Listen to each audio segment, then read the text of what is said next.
Le Seigneur vous bénisse tous. Nous sommes réunis ce matin pour communier encore autour de sa parole. Il y a déjà une écriture qui a été lue par notre frère. C'est une écriture qui est en rapport avec la rédemption. La rédemption qui est venue par notre Seigneur Jésus-Christ.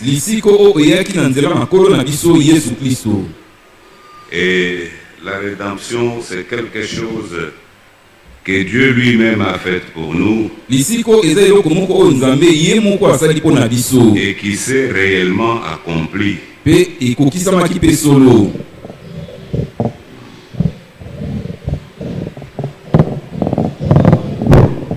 Nous lisons dans Hébreux au chapitre 9.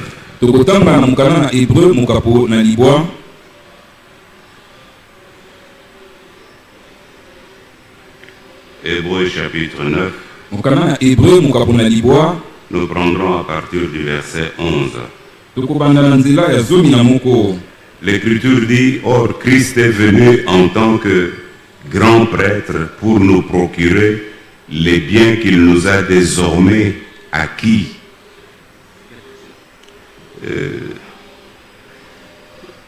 Je lisais dans la Bible de Semeur, mais lisons dans Louis II, où il est dit au verset 11: Mais Christ est venu comme souverain sacrificateur de biens à venir. Il a traversé les tabernacles plus grands et plus parfaits,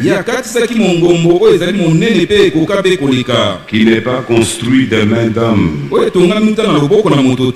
c'est-à-dire qui n'est pas de cette création. Il est entré une fois pour toutes dans le lieu très saint, non avec les sangs de bouc et de veau, mais avec son propre sang, ayant obtenu une rédemption éternelle. Amen. Amen.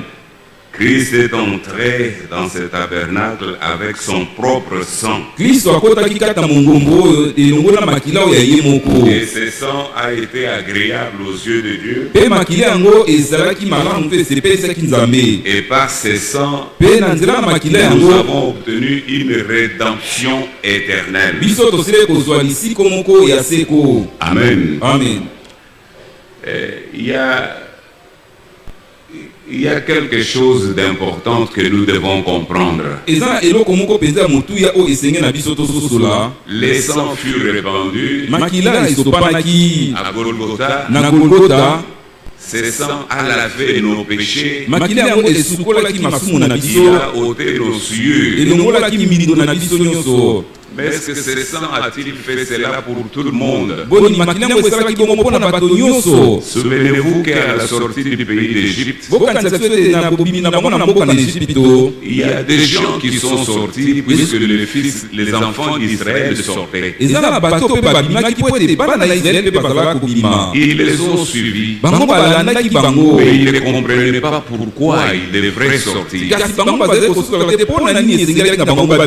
Peut-être qu'ils ont trouvé que le pouvoir n'était pas bon pour eux aussi. Alors comme on a donné l'autorisation à Israël de partir, profitons-en pour partir aussi. Mais tout ce que le Seigneur avait donné à Israël comme prescription, ces gens se mettaient en évidence, ça ne les concernait pas. Même sans le vouloir, la parole de Dieu agit dans le cœur de celui qui croit. Nous éprouvons le besoin d'écouter la parole de Dieu. Et lorsque nous éprouvons ce besoin, au même moment, Dieu nous envoie sa parole. Cette parole nous aide. Ces gens dans l'Ancien Testament, ils ont appelé une foule mélangée.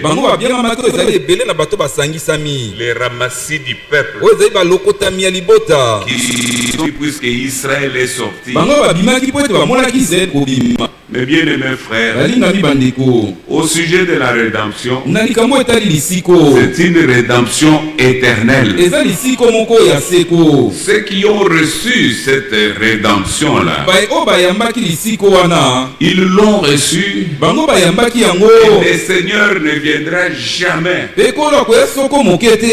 se renier lui-même.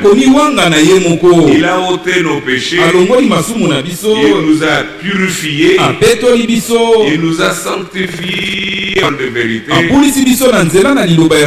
Et ce que nous avons reçu du Seigneur est éternel. Nous le gardons pour toujours. C'est ainsi que lorsque vous lisez dans Romains, je vais lire rapidement dans Romains 8. Ici il est écrit, même à partir du premier verset, il dit: il n'y a donc maintenant aucune condamnation pour ceux qui sont en Jésus-Christ.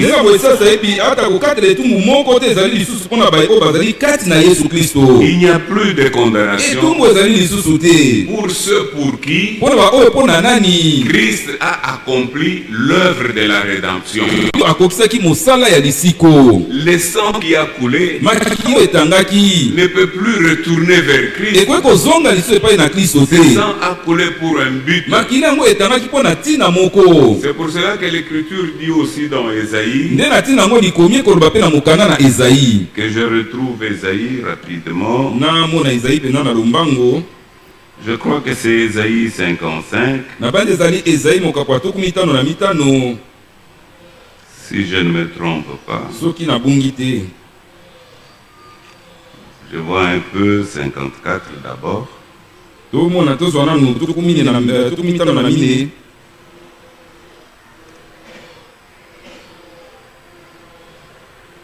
Non, ce n'est pas 54.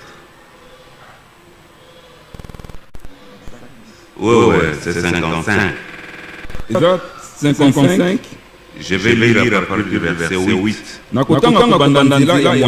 Car mes pensées ne sont pas vos pensées, et vos voix ne sont pas mes voix, dit l'Éternel.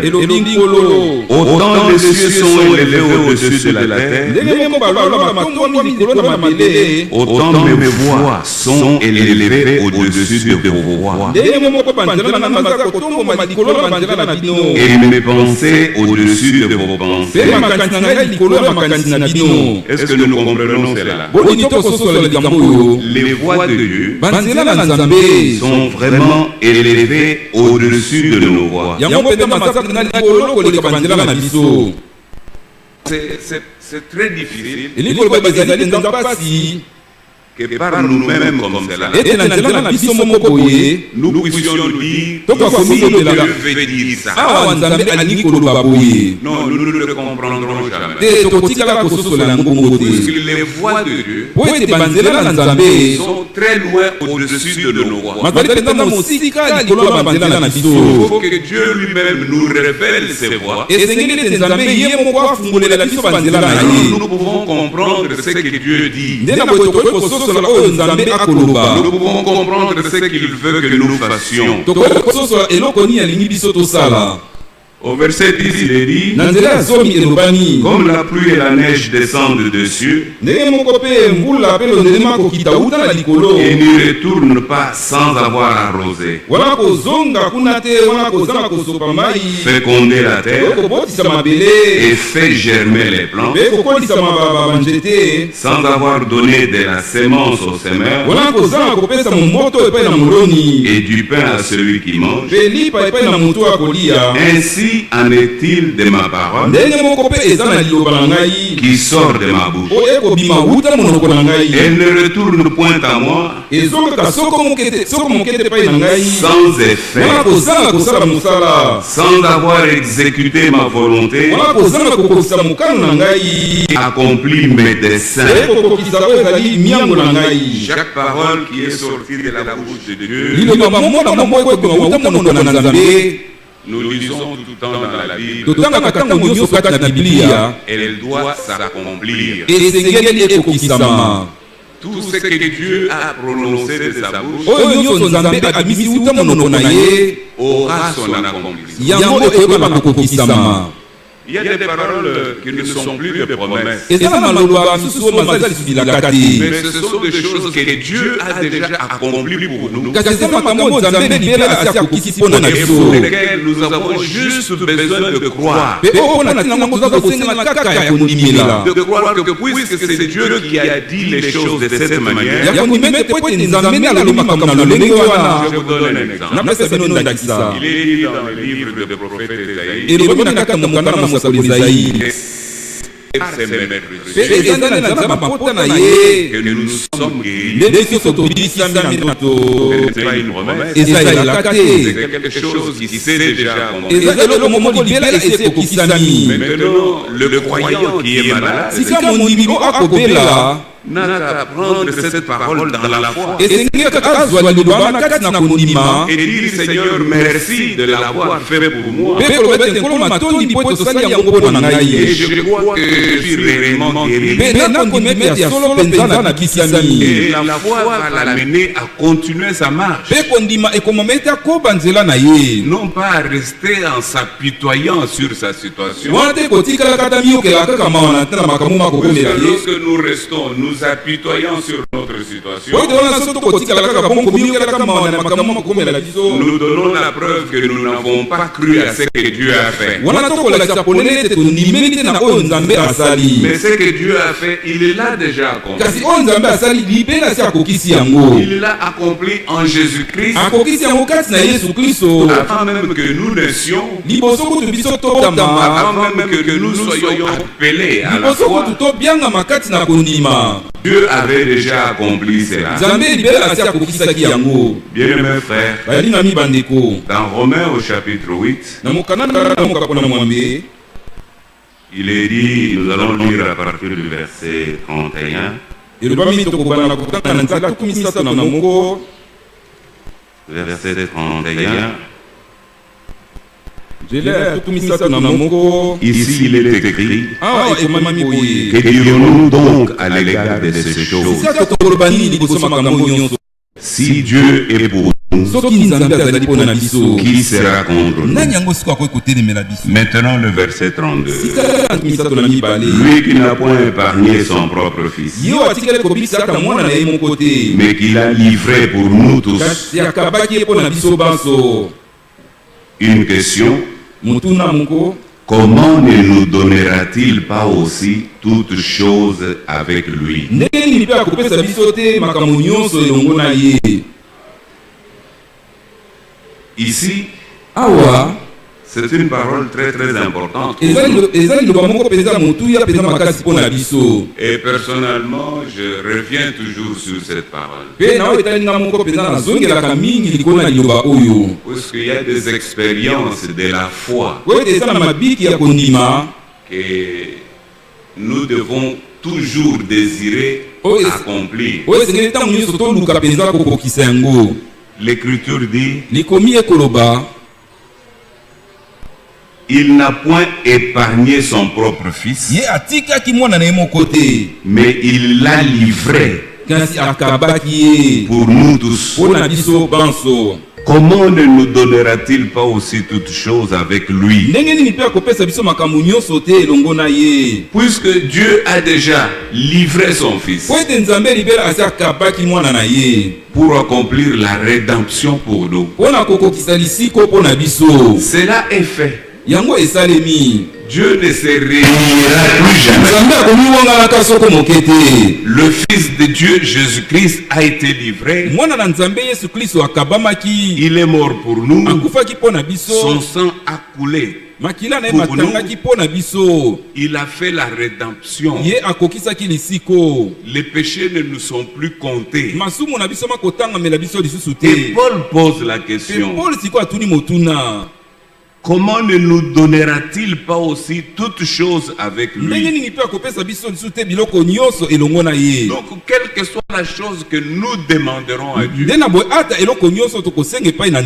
par Jésus-Christ, nous devons avoir l'assurance que quelle que soit la chose, Dieu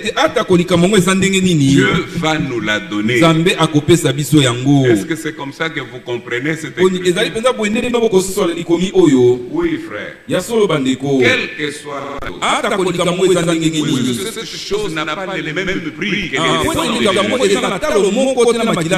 elle n'a pas le même prix que la vie de Jésus. Mais il nous a donné la vie de son Fils. Il nous a donné le sang de son Fils. Le sang a fait expiation pour nos péchés. Et maintenant nous sommes là devant sa présence. Au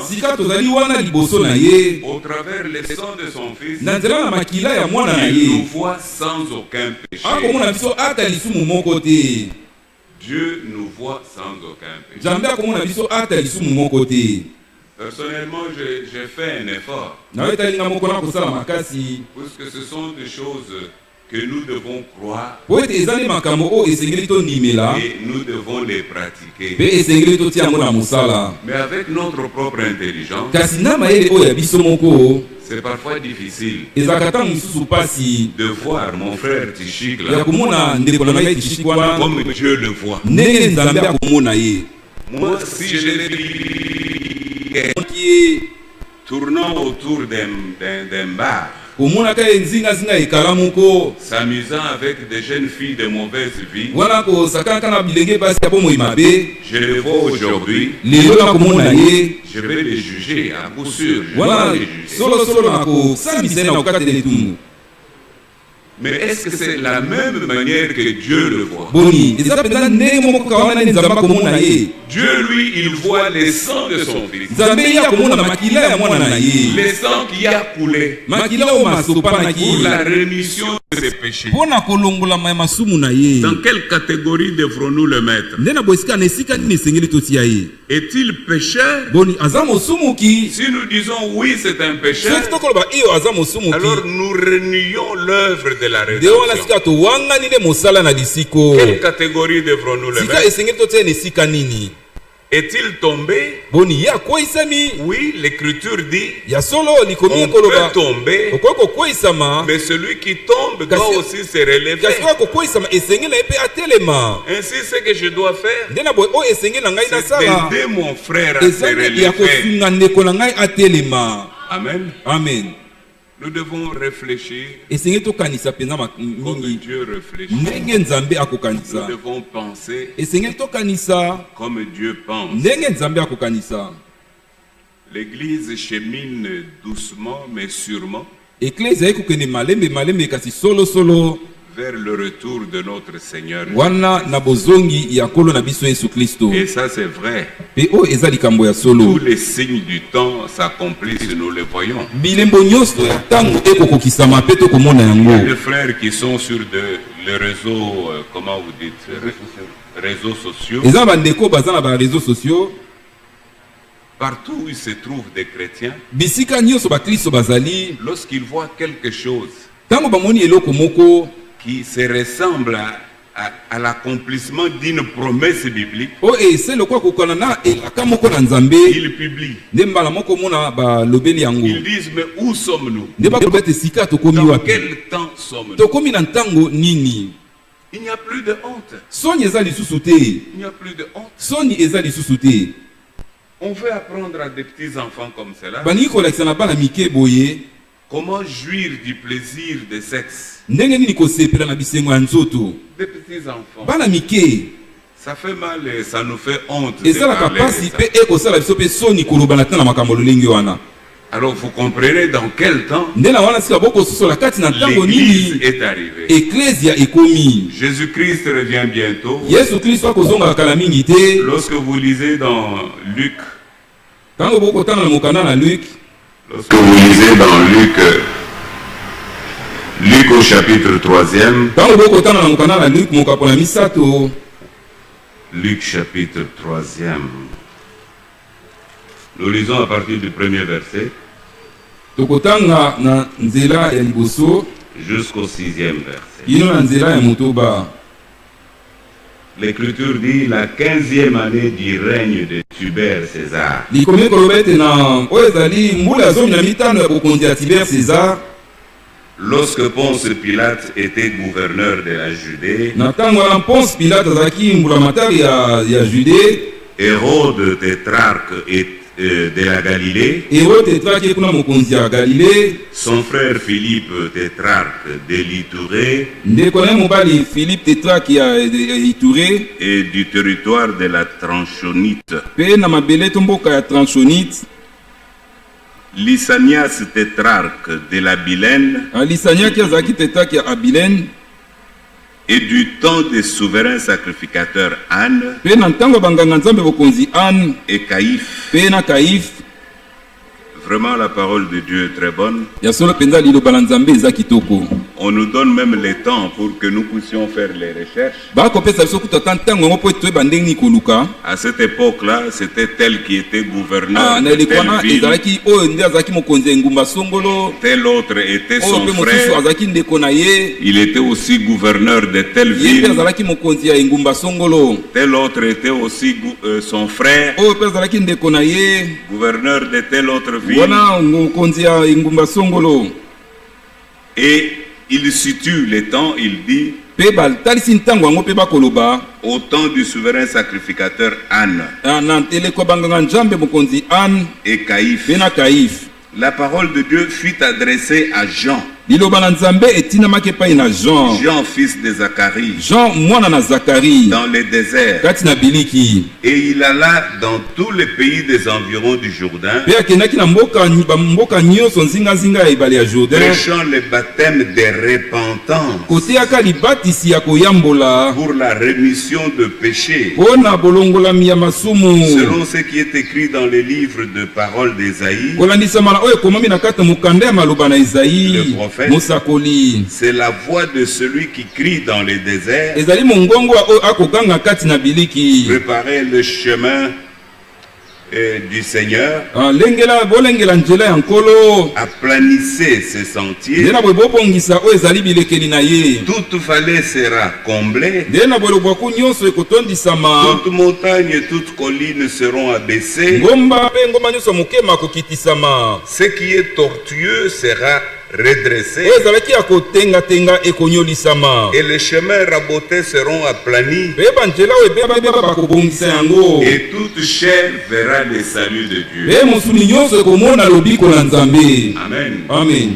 Jean était le précurseur Jean azalaki nde mobandisi de la première venue, ya boye ya de liboso Christ. ya Kristo, Et voilà comment il a prêché. mpe tala ndenge nini ye ateyaki.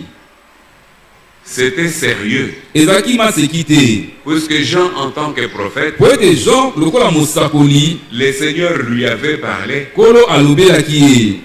Vous savez, les prophètes, quelquefois, boyebi basakoli nango matango mosusu ils reçoivent les paroles, bazwaka to bayambaka mais maloba, ils ne les comprennent pas. kasi ntango mosusu bango moko bakososola yango Ils te, commencent à chercher à comprendre. abandi koluka kososola. Je vais lire ça, Na kotanga yango c'est dans 1 Pierre. eza na mokanda ya liboso ya Pierre. Voyons un peu Pierre, pour que nous puissions comprendre. tozala na mokanda ya liboso ya Pierre po tososola. Je crois que c'est dans 1 Pierre, le verset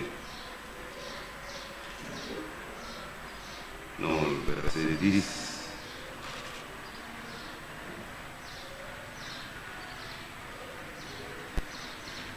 Ah, je suis dans 2 Pierre.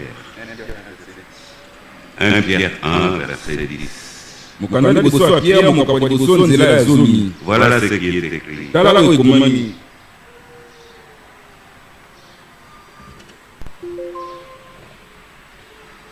Il est dit les prophètes qui ont prophétisé touchant la grâce. Basakoli oyo basakolaki kosimbaka ngolu. La grâce qui vous était réservée. Ngolu ebombamelaki bino. Ils ont fait de ce salut l'objet de leur recherche Ndena boye bakomisaki lobiko yango eloko ya kolukaluka na bango. et de leurs investigations, Mpe ya koluka koyeba makambo. voulant sonder l'époque Kolingaka koyeba eleko. et les circonstances marquées par l'Esprit de Christ qui était en eux. Mpe kolukaka koyeba eleko mpe makambo ezalaki oyo ekatamaki na nzala ya molimo ya Kristo ezalaki na kati na bango. Et qui attestait d'avance les souffrances de Christ Oyo ezalaki kondimisa libela oyo ezali minyoko to bapasi na Kristo. et la gloire dont elle serait suivie. Mpe na nkembo oyo makoya na nsima na yango. C'est ainsi que les prophètes, Nde na ntina nango basakoli. ils ont annoncé la venue de Jésus. Bango basakolaki boyei na Yesu. Ils ont annoncé Bango basakolaki même les souffrances de Jésus. ata oyo ezali bapasi na Yesu. L'Écriture dit Likomi ekoloba. qui attestait d'avance les souffrances de Christ Oyo ezali kondimisa libela oyo ezali bapasi na Kristo. et la gloire dont elle serait suivie. Mpe nkembo oyo makoya na nsima na bapasi yango. Ils recherchaient, ils voulaient comprendre. Bazali koluka koyeba, bazali kolinga basosola. Est-ce que ceci va arriver dans notre temps? Oyo likambo ekokoma na ntango na biso. Est-ce que le Christ est déjà Oyo venu? Kristo yango asi aye. Mais l'Écriture dit Kasi likomi ekoloba. il leur fut révélé Nde efungwamelaki bango. que ce n'était pas pour eux-mêmes, Ete ezalaki mpo na bango moko te.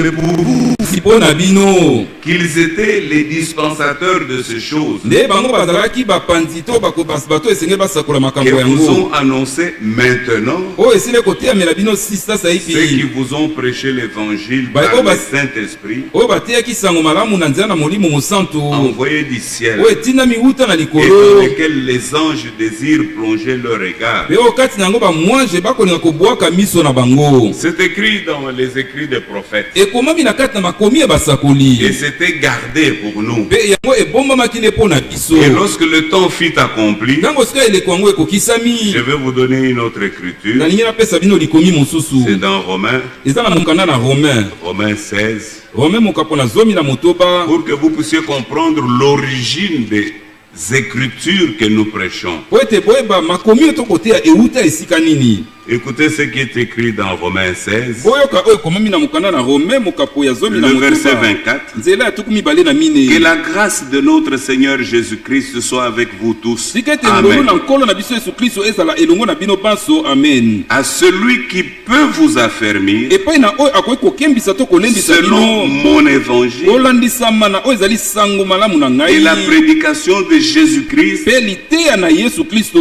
conformément à la révélation du mystère caché Kolandisama na bofungwami ya libombami oyo ebombamaka. pendant des siècles. Bwana bikeke na bikeke. Ce mystère était caché dans les écrits des de prophètes Ah, libombami yango ebombamaki na kati na makomi ya et basakoli. même dans la loi. Ata mpe kutu na kati na Il y avait mobeko. des types qui annonçaient déjà Ezalaki na makambo oyo libela mazali kosakola libela. l'arrivée du Seigneur Oyo ezali Jésus, bozongi na to boyei na nkolo Yesu. sa souffrance Wana bapasi na ye.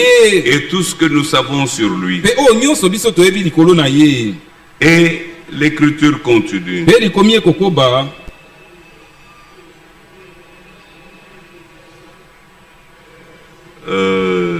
Je suis où? Oui, le verset 26. Nzela tuku mibale na motoba. Mais maintenant, Kasi sikawa. mais manifesté maintenant par les écrits des prophètes, Kasi etalisami sikawa na nzela na makomi ya basakoli. d'après l'ordre du Dieu éternel, Kolantisama na motindo ya nzambe oyo ya seko. et porté à la connaissance de toutes les nations, Mpe emamami na boyebi ya bikolo nyonso. afin qu'elles obéissent à la foi. Na tina ete bango bayeba na kotosa na kondima. Dieu seul Mpe na sait. nzambe obele moko moto na Soit la bwanya. gloire au siècle des Epai na siècles, ndezo na nkembo na bikeke na bikeke. par Jésus-Christ. Na nzela na Yesu Kristo. Amen. Amen. Vous voyez que l'origine des évangiles, c'est la loi et les écrits des prophètes. Maintenant, ce qui était difficile à comprendre en ces temps-là, lorsque le temps de Dieu est là, le Seigneur le révèle et les donne à ses serviteurs comme de l'évangile.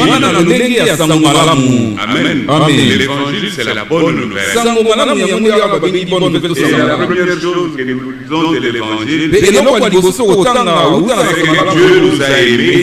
Il a donné son Fils unique Jésus-Christ afin que quiconque croit en lui ne perde point, mais qu'il ait la vie éternelle. C'est ça la bonne nouvelle. Jésus-Christ est venu avec la grâce. Il est venu avec la bonne nouvelle pour nous annoncer que nous sommes pardonnés de toutes nos iniquités. Dans lui où nous étions, Jean en tant que précurseur, il a une prédication. Quand vous lisez, je voudrais qu'on aille un peu plus loin. Voilà ce qu'il dit au verset 5. On peut le prendre une partie dans le verset 4. Préparez le chemin du Seigneur. Aplanissez ses sentiers. Toute vallée sera comblée. Toute montagne et toute colline seront abaissées. Ce qui est tortueux sera redressé. Et les chemins rabotés seront aplanis.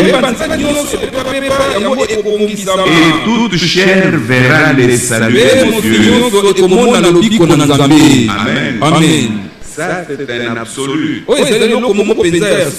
Toute colline, toute montagne sera abaissée. Quand la parole parle ainsi, elle parle de nous. Elle parle de nous à qui l'évangile est adressé. Nous qui avons été élus par le Seigneur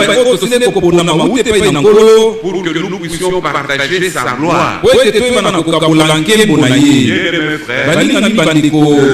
de la rédemption ne faillira jamais. C'est ainsi que il est dit ici, toute montagne sera rabaissée. Rassurez-vous, qui que vous soyez, si Dieu a jeté son dévolu sur vous, il travaillera dans votre cœur, dans votre vie. Tout ce qui s'élève en moi soit rabaissé. Amen. Amen. Dieu va le faire. C'était la prédication de Jean-Baptiste. Regardez cet homme lorsqu'il arrive. Il regarde les gens. Lisons au chapitre 1er. Il dit ceci. J'ai lu le verset 16.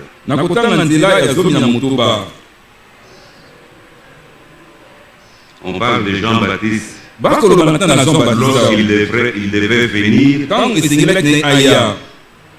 quel sera son mandat? Il est écrit au verset 16. Il ramènera plusieurs des fils d'Israël au Seigneur, leur Dieu. Il marchera devant Dieu avec l'esprit et la puissance d'Élie pour amener les cœurs de père vers les enfants et les rebelles à la sagesse de juste. Amen. Amen. Maintenant au chapitre 3 de Luc, le verset 7, il disait donc à ceux qui venaient en foule pour être baptisés par lui. Grâce des vipères. Qui vous a appris à fuir la colère à venir. Produisez donc le fruit digne de la repentance. Et ne vous mettez pas à dire en vous-même, nous avons Abraham pour père. Car je vous déclare, Dieu peut susciter les enfants à Abraham. Déjà même la cognée est mise à la racine des arbres. Tout arbre donc qui ne produit pas de bons fruits sera coupé et jeté au feu.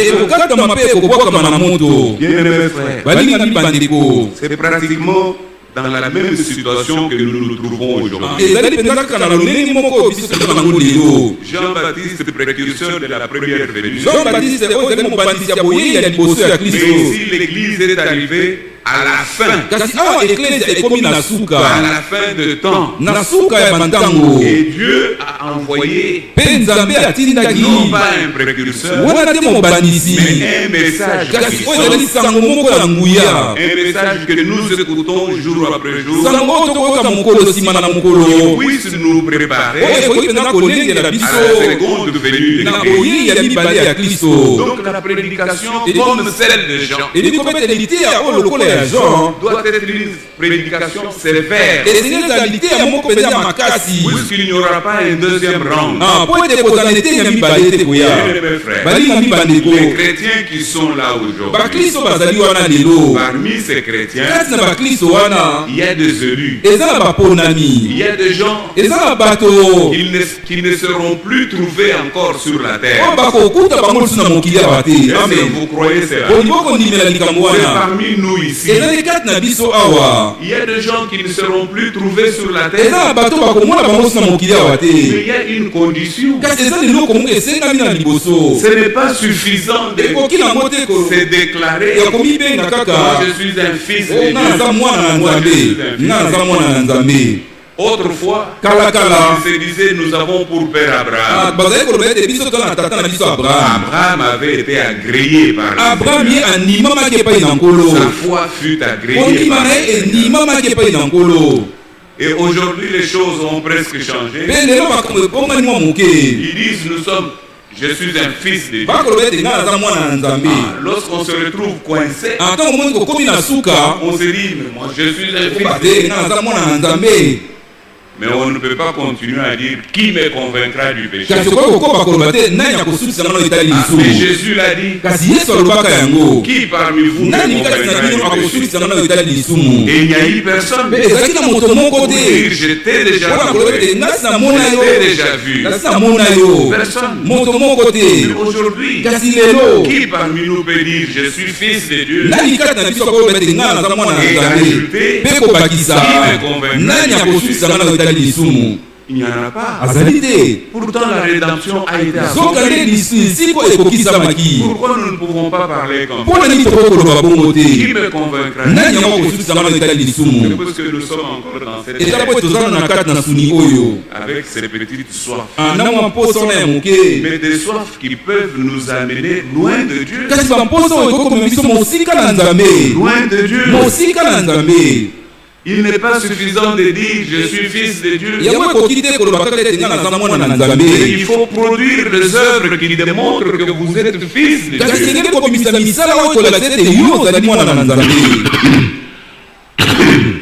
Amen. Il faut produire des œuvres qui confirment que vous êtes véritablement un fils de Dieu. Lorsque vous lisez, nous allons essayer de lire dans Luc, toujours Luc 3, à partir du verset 10.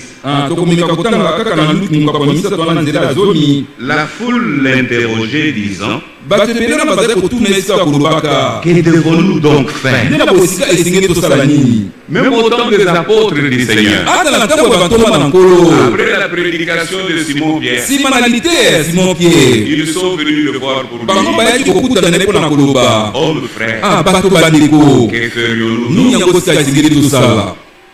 Et Pierre, Pe Pierre, comme c'était le serviteur de la première heure, lokola azalaki mosali ya ngonga ya liboso, il savait ayebaki ce que Dieu voudrait eloko nini nzambe alingi que ceux qui croient y fassent. ete baoyo bakondimela basala. Amen. Amen.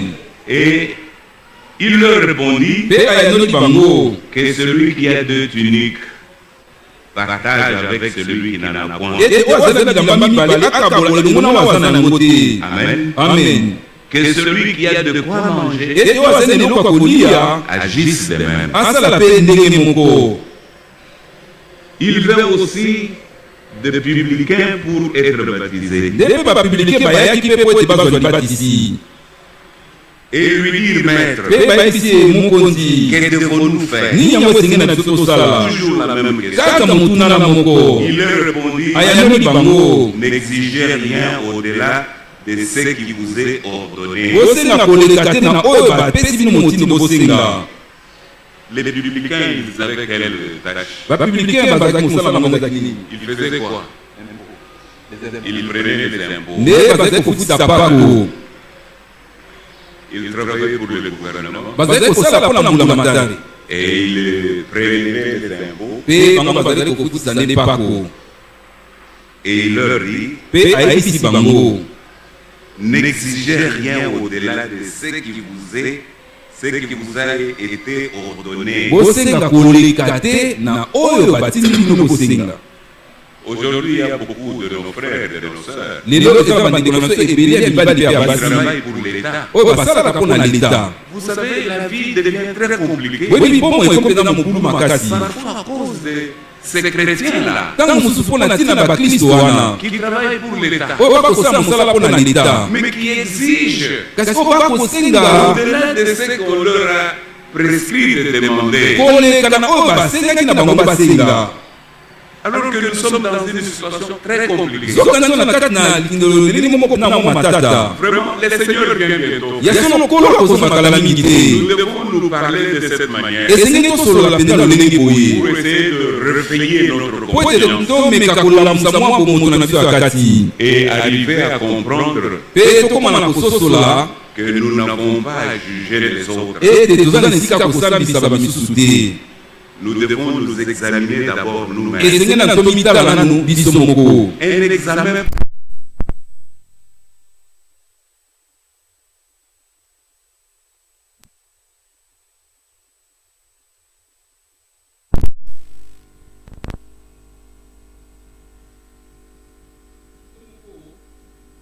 une analyse profonde. oyo ezali mpenza kotala mo mpenza na bozindo, Simplement puisque nous bomele kaka avons vu, po ete tomonaki, nous avons reconnu tondimaki que le Seigneur vient ete bientôt. nkolo akozonga kala mingi te. Amen. Amen.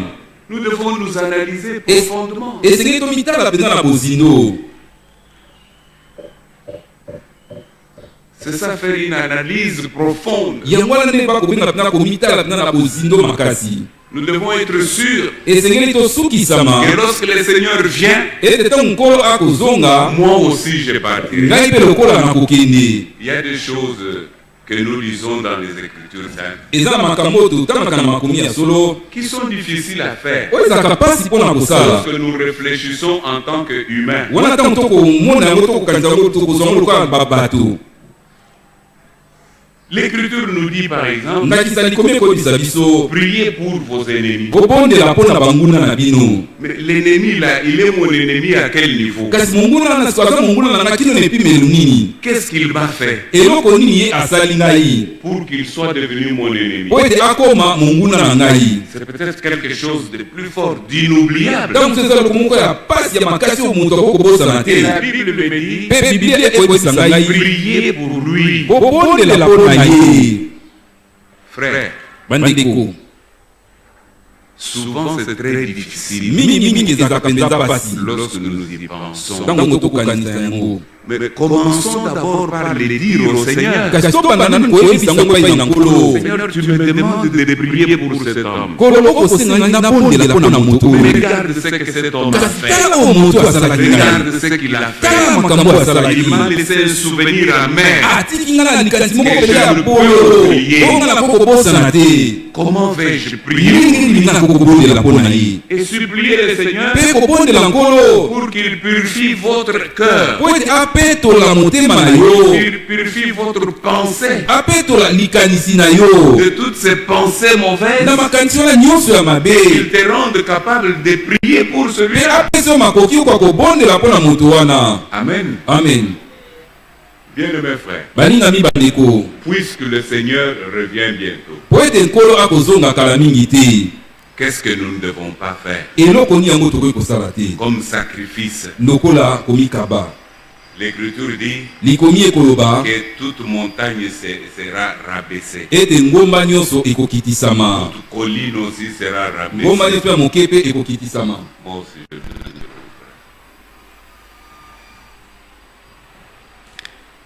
Dans Luc toujours, na mokanda ya lini kaka il est écrit ceci. ekomami boye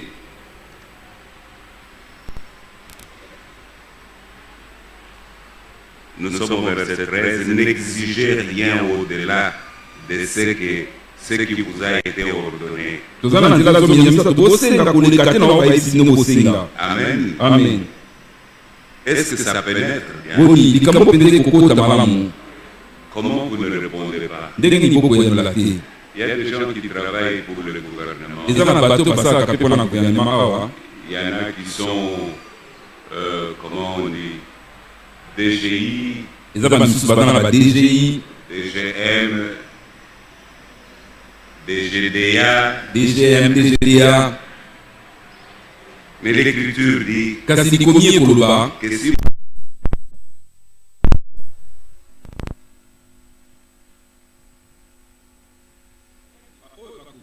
ils ont posé la question eux-mêmes, batunaki motuna bango moko mais que devons-nous faire? mokonzi eloko nini esengeli na Ils biso leur ont kosala. dit n'exigez rien au-delà de ce qui vous a été. ayanobi bango bosenga koleka na oyo bayebisi bino Et te. oui, il y avait aussi des soldats mpe ezalaki mpe na basoda qui bayaki étaient venus pour se baptiser, bayaki mpe bazwa libatisi mpe bazwa libatisi pour la rémission de leurs péchés. mpo na oyo ezali kopetola masumu na bango. Et ils lui demandèrent, mpe basengaki ye et nous, bongo biso que devons-nous faire? nini esengeli na biso Il leur kosala. répondit, ayanobi bango ne commettez ni extorsion, nde ya boye bosala bobotola bato biloko te ni fraude to kaniaka envers personne, epai na moto moko te, et contentez-vous de votre mpe sort. bosepela kaka na lifuti na bino.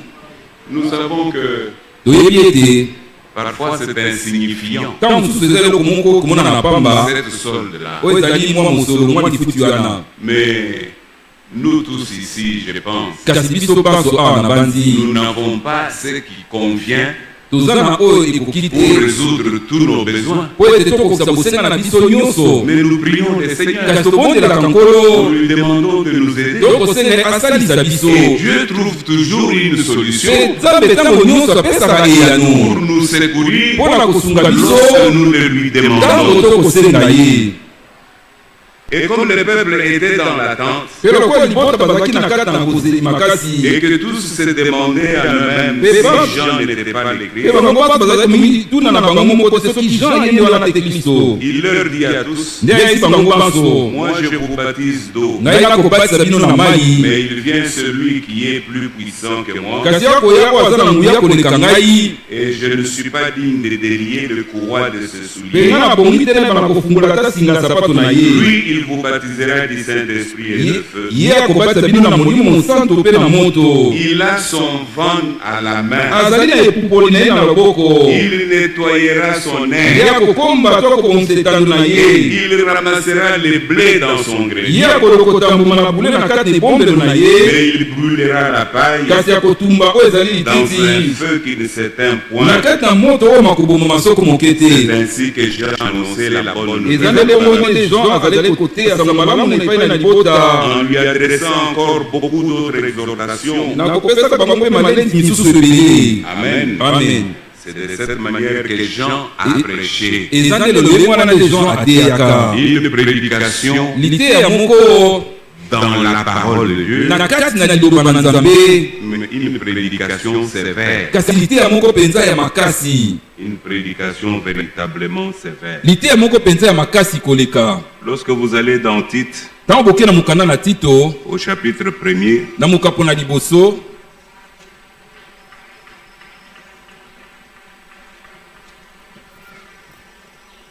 Tite chapitre 1er, Tito mokapo na liboso, nous lisons à partir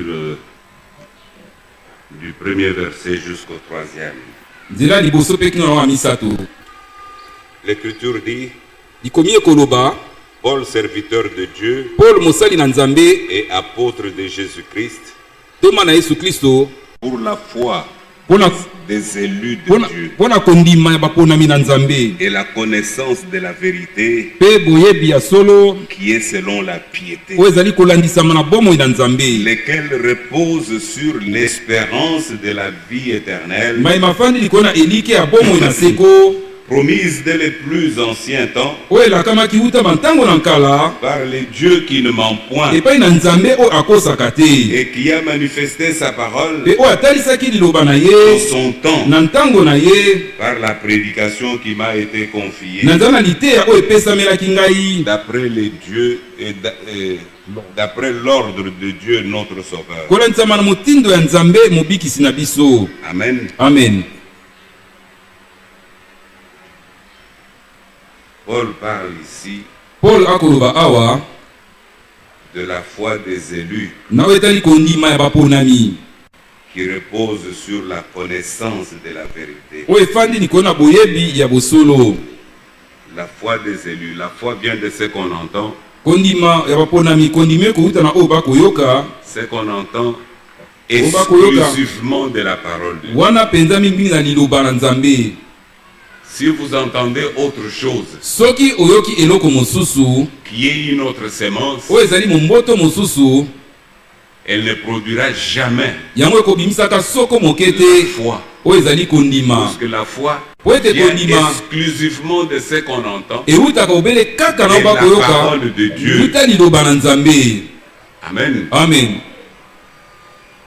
Dans ces temps ici, kati na bantango oyo awa l'Écriture dit, likomi ekoloba, je vais lire rapidement dans Matthieu, na kotanga mpena na lombango na mokanda na Matthieu, je crois que c'est Matthieu au chapitre 24. na bana eza Matthieu mokapo ya 24.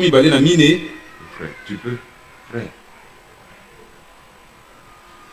enlève-moi ça. Si tu peux enlever les trucs là.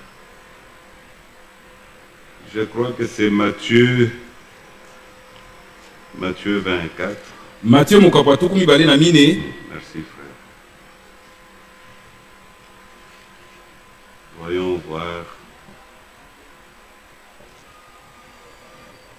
L'Écriture dit, likomi ekoloba,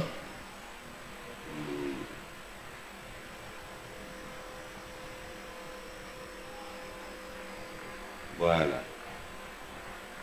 Je lis à partir du verset 9. na kotanga kobana nzela ya libwa, Non, le verset 10. nzela ya zomi. Alors, aussi plusieurs succomberont nde na boye mingi bakokweyisama et ils se trahiront, mpe bakofundana se haïront les uns les autres. mpe koyinanaka bamoko na basusu. Verset 11. nzela zomi na moko, Plusieurs faux prophètes s'élèveront basakoli mingi ya lokuta bakobima et ils séduiront beaucoup de gens. mpe bakokosa bato ebele, Et parce que l'iniquité se sera mpe accrue, mpo ete lisumu ekoyebana kokomi ekofulukisama makasi, la charité du plus grand nombre se refroidira. nde na boye bolingo ya bato ebele ekokoma pio. Mais celui qui persévérera Kasi- jusqu'à la fin kasi oyo akoyebana kotia molende kino na suka sauvé. ye wana akobikisama. C'est dans quelle période? Eza na eleko nini? Cette bonne nouvelle du royaume Sango malamu oyo ya sera bokonzi prêchée dans le monde entier ekoteama na mokili mobimba pour servir de témoignage po ete yango eza lokola litatoli à toutes les nations. epai na bikolo nyonso. Alors viendra la nde na fin. bongo sika ya suka C'est ekoya. pourquoi lorsque vous verrez l'abomination de la désolation nde na dont a parlé le prophète Daniel, nde na ntango bokomona sikoyo mbindo mpe kobebisama oyo mosakoli daniel alobaka établi en lien saint, nde en wana lieu saint, efandi na kati esika esantu. que celui qui lit fasse nde na attention. mosika oyo aza kotanga asala keba. Alors que ceux qui seront en Judée fuient dans les montagnes, nde na bosika baoyo bakozala kati na jude bakima na bango na que celui bangomba. qui sera sur le toit ne descende pas pour prendre ce qui est dans sa maison, oyo akozala na matolo ya ndako akita lisusu te na ndako po ete akozwa biloko etikalaki. etc. ye bongo na bongo. Bien-aimés frères, balingami bandeko, mais l'Écriture nous montre kasi likomi ekotalisa biso que ici à la fin ete awa na suka viendront des faux prophètes, basakoli ya lokuta bakoya, des faux docteurs, balakisi ya lokuta, puisque po ete l'Église sera, les croyants bandimi seront presque dans une tourmente. bakozala tokoloba na mwa mopepe moko to mokotungisama moko ya makasi. La vie n'est plus aisée, bomoi eza lisusu pete te, n'est-ce pas? Oui, oui. Tous on les réalise. biso banso sika tokomona likambo yango. La vie n'est plus aisée. bomoi eza lisusu pete te. J'ai causé avec un jeune frère, nazali kosola na elenge ndeko moko il me dit, frère, akoyebisanga ndeko, vous savez, depuis que je me suis converti, oyebi banda na bongola motema j'ai marché droitement dans les voies du Seigneur. natamboli mpenza na lima na kati na nzela na nkolo. Mais maintenant, kasi sikawa il y a comme quelque chose qui me visite, eza lokola eloko moko ekoya kotala ngai, qui me dit, mais tu peux abandonner tout ça. ekoyebisanga okoki kotika biloko oyo nyonso. Regarde quelle vie tu mènes aujourd'hui. tala bomoi oyo ekomi nango Ça, lelo c'est quelle vie. oyo bomoi nini. Deux fois, ça me révolte. ntango mosusu ekotombokisa nga na kati, Je me dis, je ne m'occupe plus de ça. nakomi loba te nakokipe lisusu yango te. Je sens en moi, nakoyoka kati na ngai même le besoin de venir écouter la parole de Dieu est parti. ata posa koya koyoka liloba na nzambe ekei. Mais quand je reste en moi-même, kasi ntango mosala natikali na kati na nga moko réfléchissant, okanisaka, je me dis, mais nakomi lobela Dieu est mon seul bien. nzambe ye kaka bolamu na nga moko. C'est toi qui me parles. mongongo wana ekolobela ngai. Oui, à tout le niveau. okomoi ete na bisika nyonso na bipimelo Dans nyonso les églises, nous avons des besoins. na kati na baeklezia toza na babosenga. Les gens viennent parfois consulter les seigneurs. bato bayaka ntango nyonso kotuna nkolo, Puisque en famille, il y a des choses qui ne marchent pas. po ete na kati na mabota eza na makambo makotambola te. Nous venons au Seigneur, tokoya epai na nkolo puisqu'il y a des maladies. po ete eza na bamaladi. Nous venons au Seigneur, tokoya epai na puisque nkolo nous avons besoin d'un soutien financier. toza na bosenga ntango mosusu ya lisungi moko na etali mosolo.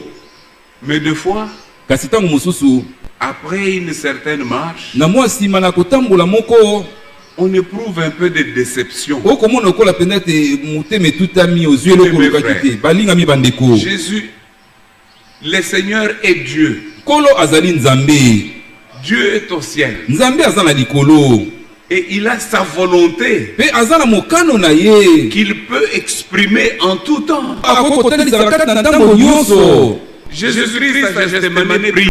yesu lisusu kuna na getsemane akobondela Dis mon Père, akoloba tata na ngai, si cette coupe pouvait s'éloigner de soki moi. kekeli oyo ekokokende mosika na ngai.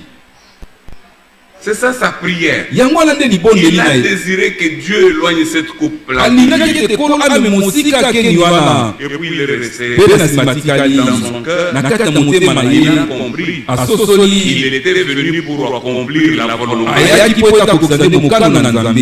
Il a compris que asosolaki ete si son sang ne coulait pas, soki makila na etangaki il te, n'y aura pas de pardon de nde péché. kolebisa masumu elingi kozala te. Il est venu pour faire l'expiation ayaki po ete akala kosala bolongolami afin que la justice de Jésus-Christ na tete bosembo na yesu kristo soit comptée. etangamela na biso. Nos péchés ont été placés sur lui masumu na biso etiamaki likolo na ye, et sur nous est venue la justice. mpe likolo na biso nde bosembo na nzambe eye. Amen. amen. Mais sa volonté était laquelle? kasi mokano na ezalaki sika Si wani, cette coupe peut soki keni s'éloigner, wana ekokokende mosika na ngai, Et puis il dit, Pena simalobi toutefois, ata non kobongo pas ma volonté, wana te mokano na ngai mais que ta volonté. kasi mokano na ngai ekokisama. Je vous donne l'exemple de Paul. Napesa bino ndakisa ya Paul. Paul était malade. Paul azali kobela. C'est tout ce qu'on peut comprendre par là. Eza nyonso tokokososola wana. C'est tout ce qu'on peut comprendre. Nyonso tokokososola yango wana. Paul a prié pour beaucoup de gens qui étaient malades. Paul abondela mpona bato ebele oyo babela bazali Il kobela guérissait. bazali kobika Il a chassé les démons. mabengana milimo mabe bazali kokende Et puis, mpe lui-même est malade. ye moko si akomi kobela Il rend témoignage. akopesa sika C'est litatoli pour que nous comprenions eza po ete tososola comment Dieu agit. ndenge nini nzambe asalaka. Dieu a sa volonté. Nzambe aza na mokano na ye. Un jour, on lui a posé la question mokolo moko bakomi esika motuna au sujet du jeune disciple Jean, na oyo etali elenge moyekolo ebele Jean qui était toujours à côté de lui. oyo ntango nyonso azalaki pembeni na Lorsqu'il ye s'asseyait, il mettait sa tête sur ntango son azalaki kovanda ye épaule. kotia mokona likolo na lekala En nkolo rapport avec le retour du wana Seigneur. mpona nzambe na bozongi na nkolo Mais celui-là, abi bongo sika oyo wana qu'est-ce qui lui arrive? eloko nini ekokomela ye. Amen. Amen. Et le Seigneur répond, mpe nkolo il ayanoyi dit, si je veux qu'il soit là, soki nga na liye tazala wana c'est que je kino reviendrai. nga na koyeba na kozonga Que vous importe, sikoyo etali bino na nini n'est-ce pas? boye te Donc Dieu a sa volonté. elingi koyebela aza na mokano na ye Prions, biso tobondela présentant notre volonté. totalisaka mokano na biso. La Bible dit, biblia ekoloba venez à moi, vous tous qui êtes fatigués et chargés, boyani epai na ngai to banso bolembi mpe kozanga na tumba du repos. mpe nga na kopesa bino pemi. Paul a prié Paul pour abondelaki cette espèce de charde. mpo na qui lokola mwa était- mokumba wana te mbebana ezalaki na nzoto na ye. Je voudrais qu'on lise nga cela. kolinga totanga likambo yango Lisons cela dans 2 Corinthiens. totanga yango na mokanda mibale ya bakorintien Je crois que c'est 2 Corinthiens 12. na bali eza mokanda mibale ya bakorintien mokapa zomi na mibale. Si je prends. Voilà. Écoutez, nous remontons un peu plus haut. tomata su mwa moke likolo C'est toujours dans 2 Corinthiens 12. eza na mokanda mibale ya bakorintien mokapa zomi na mibale. Il dit ceci au verset 6. alobi boye na nzela ya motoba Puisque les gens se glorifient. po ete bato bamikomisaka Il dit si je voulais me glorifier, abi soki na nini namikomisa je ne serais pas un insensé. nakozala moto azangi mayele te Car je dirais la vérité. pamba te nakoloba nde solo Mais je m'en kasi abstiens nakomipekisa na likambo yango afin que personne n'ait à mon sujet na tete moto moko te azala na ntina na ngai une opinion supérieure likanisi moko ya likolo koleka à ce qu'il voit en na moi oyo akomona kati na ngai ou à ce qu'il entend de to moi. na oyo akoyoka na ntina na ngai. Amen. Amen. Paul avait des raisons de se glorifier. Paul azalaki na makambo mpe ezalaki na ntina mpe akoki komikumisa Puisque personne parmi nous po ete moto moko te kati na biso n'a pu faire les mêmes expériences de la foi que Paul. asalaki mabisi ndenge moko ya kondima na oyo ya Paul Depuis son appel uta kobiangama na ye jusqu'au moment où il s'est retrouvé à Patmos, kino mokolo oyo amimonaki kuna na Patmos. Paul a fait des expériences terribles. Paul asalaki mabiki moko mpenza ya somo. Il parle ici un peu plus haut akoloba awa mwa likolo de quelqu'un qui a été enlevé jusqu'au 3e siècle. na moto moko azwamaki kino na oyo ezali lola ya misato Mais il ne veut pas dire de qui il est question. kasi alingi koloba te eza nde na nani Alors il dit simplement nde na bwalobi kaka que si moi, Paul, je pouvais me glorifier, soki ngai Paul nakoki komikumisa je ne serais pas un insensé. nga nakozala moto azali mayele Car te je dirais la pamba te vérité, nakoloba nde solo mais je m'en kasi abstiens nakomipekisa afin que personne n'ait à mon sujet na ti ete moto moko te azala na tina une na ngai opinion supérieure à ce qu'il voit en moi likanisi moko ya likolo koleka na oyo akomona na ou à bakati ce na qu'il ngai entend de oyo moi. na oyo akoyoka na ntina na ngai. Mais aujourd'hui, nous avons très peu de gens kasi nde toza na bato mingi te qui se soucient de ça. oyo baza na posa to baza na susi ya likambo oyo Ils aiment être glorifiés. balingi ete bazwa lokumu C'est moi. oyo eza nde ngai ngai nde naza eza nde ngai. Mais Paul, kasi Paul aurait pu dire simplement la vérité akoki koloba obele kaka solo sans vouloir se glorifier. wana kozanga komikumisa. Mais il dit, si je le fais, abi soki nasali yango votre esprit est faible. molimo na bino eza pete eza Vous moke allez avoir une opinion sur moi nde bokozala likanisi moko likolo na ngai qui n'est pas vrai. oyo ezali mpenza solo te. Amen. Amen. Bien-aimés frères, balingami nous bandeko n'avons pas besoin de nous glorifier. tozali na kosenga komikumisa te. À Dieu soit toute la gloire. epai na nzambe nkembo nyonso ezonga Parce que c'est Dieu qui a tout fait. po ete eza nde nzambe nde asalaki nyonso. Amen. Amen. Et il continue, il dit, mpe akomi akoloba et pour que je ne sois pas enflé d'orgueil, mpe po ete ngai natondisama na lolendo te à cause de l'excellence de ces révélations, na ntina oyo ezali bemoniseli oyo mpenza ya koleka il m'a été mis une écharde dans la nde na chair, boye etiamelaki ngai mwa mokumba moto mbeba moko na mosuni un ange de Satan pour me souffleter mwanzo na satana moko mpo na kotungisa ngai et m'empêcher de m'enorgueillir. mpe kopekisa ngai nazala na lolendo. Amen. Amen. Si c'est Dieu qui a autorisé ça, soki nzambe napesaki nzela na likambo oyo pour que Paul ne puisse pas devenir orgueilleux, po ete paul akoma moto na lolendo te à cause de l'excellence des révélations qu'il a reçues de Dieu, na ntina na oyo ezali bimoniseli ya koleka oyo azwaki wuta epai na nzambe à cause de l'excellence de la connaissance qu'il a reçue. na ntina na boyebi koleka oyo asili kozwa Alors, pour l'empêcher de mpo s'enorgueillir, na kopekisa ete akoma na lolendo Dieu lui a placé quelque chose dans la chair. nzambe atiaki eloko moko na kati na mosuni na ye. Amen. Amen. Il a placé quelque chose dans la chair atiaki eloko moko na nzoto na ye qui le faisait souffrir. oyo ezalaki konyokola ye na nzoto. Au moins, il pouvait redescendre sur la terre. nde na bo na kozonga na mokili Il pouvait dire, nous sommes encore sur la terre. akoki koloba mpenza tozanga mpenza na mokili.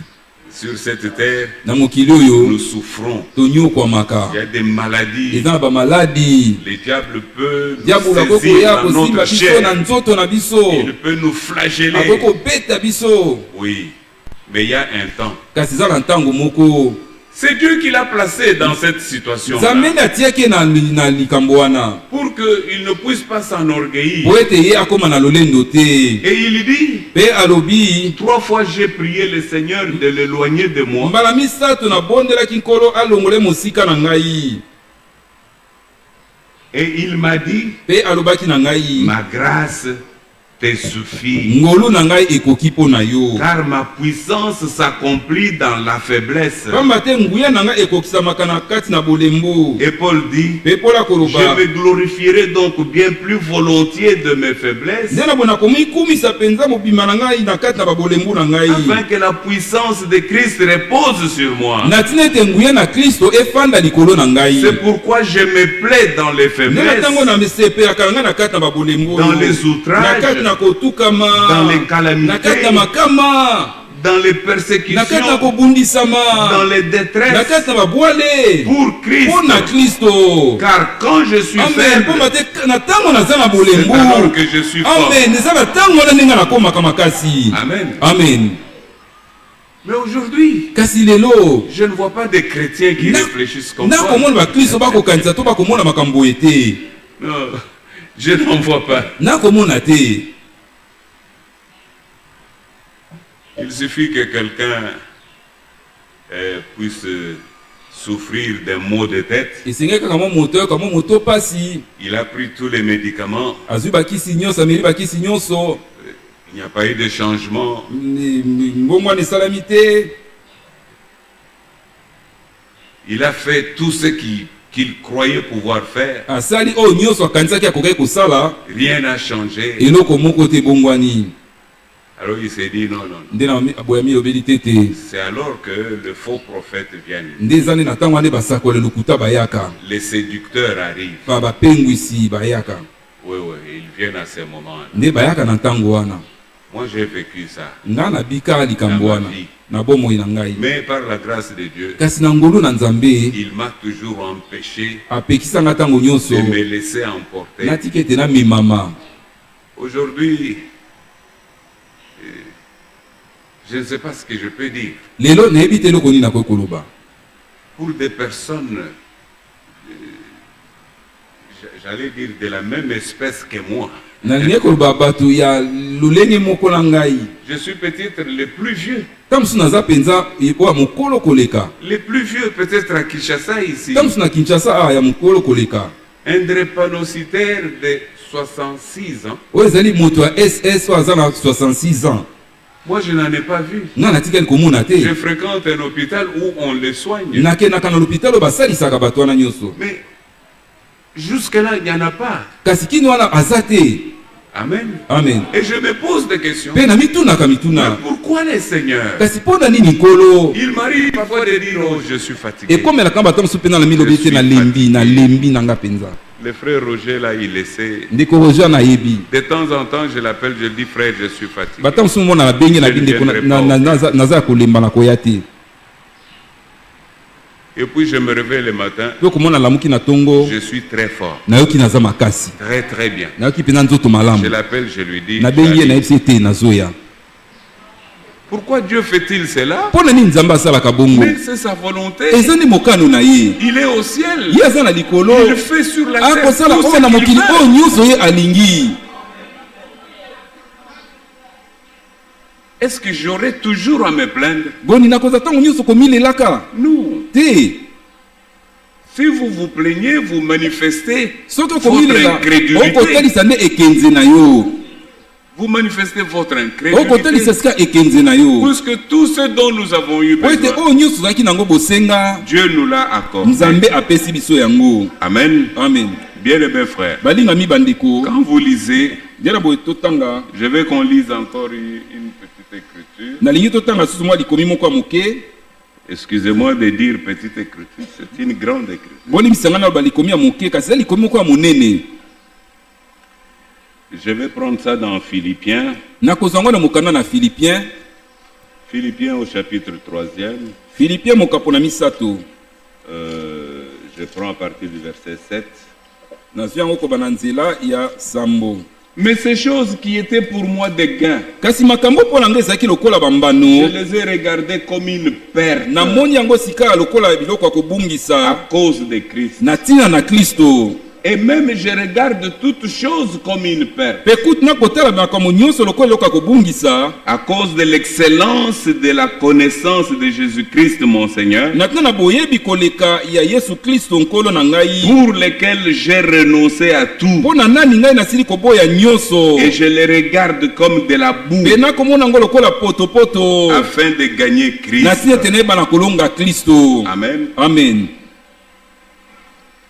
Qui peut aussi tenir un langage? nani akoki kobimisa elobeli ya lolenge boye Non, je sais qu'il y en a. te nayebi ke baza na bango Vous avez quitté le monde bino botikaki mokili pour Christ. mpo na kristo Vous avez quitté cette vie désordonnée pour botiki Christ. mpo moyana mpenza mobulu mpo na kristo Amen. amen Il y en a qui, dans leur poste, là où ils travaillent, eza na bamisusu na bisika na bango basalaka mosala ils ne veulent pas toucher à la corruption. nde balingi ete balingi kosalaka nyaka te Simplement puisqu'ils sont chrétiens. ya solo mpo ete bazali bakristo Vous avez quitté beaucoup de choses. botiki mes makambo frères. ebele bandeko na ngai Amen. amen Vous pouvez dire, j'ai quitté ça, j'ai okoki koloba ete quitté nga le monde. natiki likambo Je natiki suis devenu mokili une nouvelle nga nakomi création ekelamu na en sika Jésus-Christ. kati na yesu kristo Puisque la Bible dit mpo ete biblia que ekoloba lorsque quelqu'un est en Christ, mpe ntango moto azali kati na il est kristo devenu une création nouvelle. ye akomi ekelamu moko ya Les choses sika anciennes sont makambo passées, ya kala masili koleka mais il y a encore des kasi expériences eza lisusu na mwa bamabiki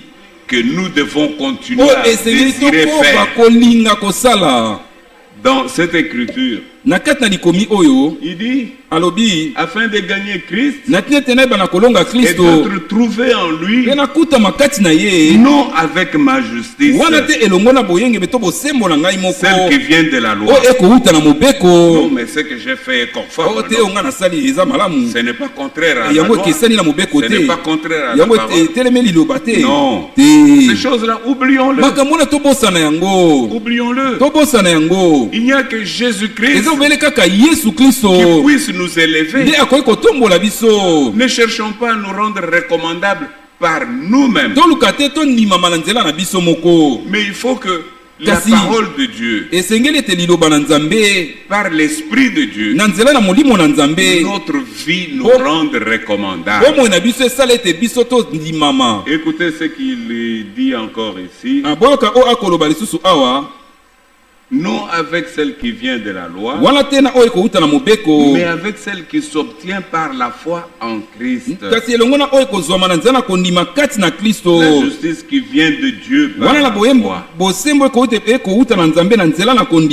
La suite, il dit afin de connaître Christ et la puissance de sa résurrection et la communion de ses souffrances en devenant conforme à lui dans sa mort pour parvenir si je puis à la résurrection d'entre les morts. Paul désirait faire toutes ces expériences. Il voulait connaître Christ et la puissance de sa résurrection. Bien-aimés frères, par la puissance même de sa résurrection, nous sommes amenés à la guérison, à la délivrance. Amen. Amen. Mais tout cela, c'est en harmonie avec ce que Dieu veut. Est-ce que c'est ça ce que Dieu veut pour moi? Mais si Dieu voulait que je reste comme tel, pour que je ne sois plus orgueilleux, puisqu'il estime que comme ça je le servirai encore avec intégrité, il y a la volonté de Dieu. Il y a notre volonté. Quand vous priez pour vos besoins, exprimez-les clairement et laissez Dieu accomplir sa volonté. Mais moi je lui demande ce que je désire lui demander. Si lui estime qu'il ne peut pas, il a raison. Mais moi j'exprimerai quel est mon vœu. Qu'est-ce que je demande à Dieu. Amen. Amen. Et il dit pour parvenir si je puis à la résurrection d'entre les morts. Amen. Amen. Quand vous continuez la lecture, vous voyez que Paul dit qu'il n'est pas encore arrivé. Il n'a pas déjà remporté les prix. Mais il attend. Il court. Donc il continue à... Je ne sais pas comment je peux vous expliquer ce chose. Paul continue. Il dit, ce n'est pas que j'ai déjà remporté les prix, ou que j'ai déjà atteint la perfection. Mais au sujet de la perfection, dans l'hébreu il est écrit, par un seul sacrifice, une seule offrande, nous avons été amenés pour toujours à la perfection. Amen. Amen.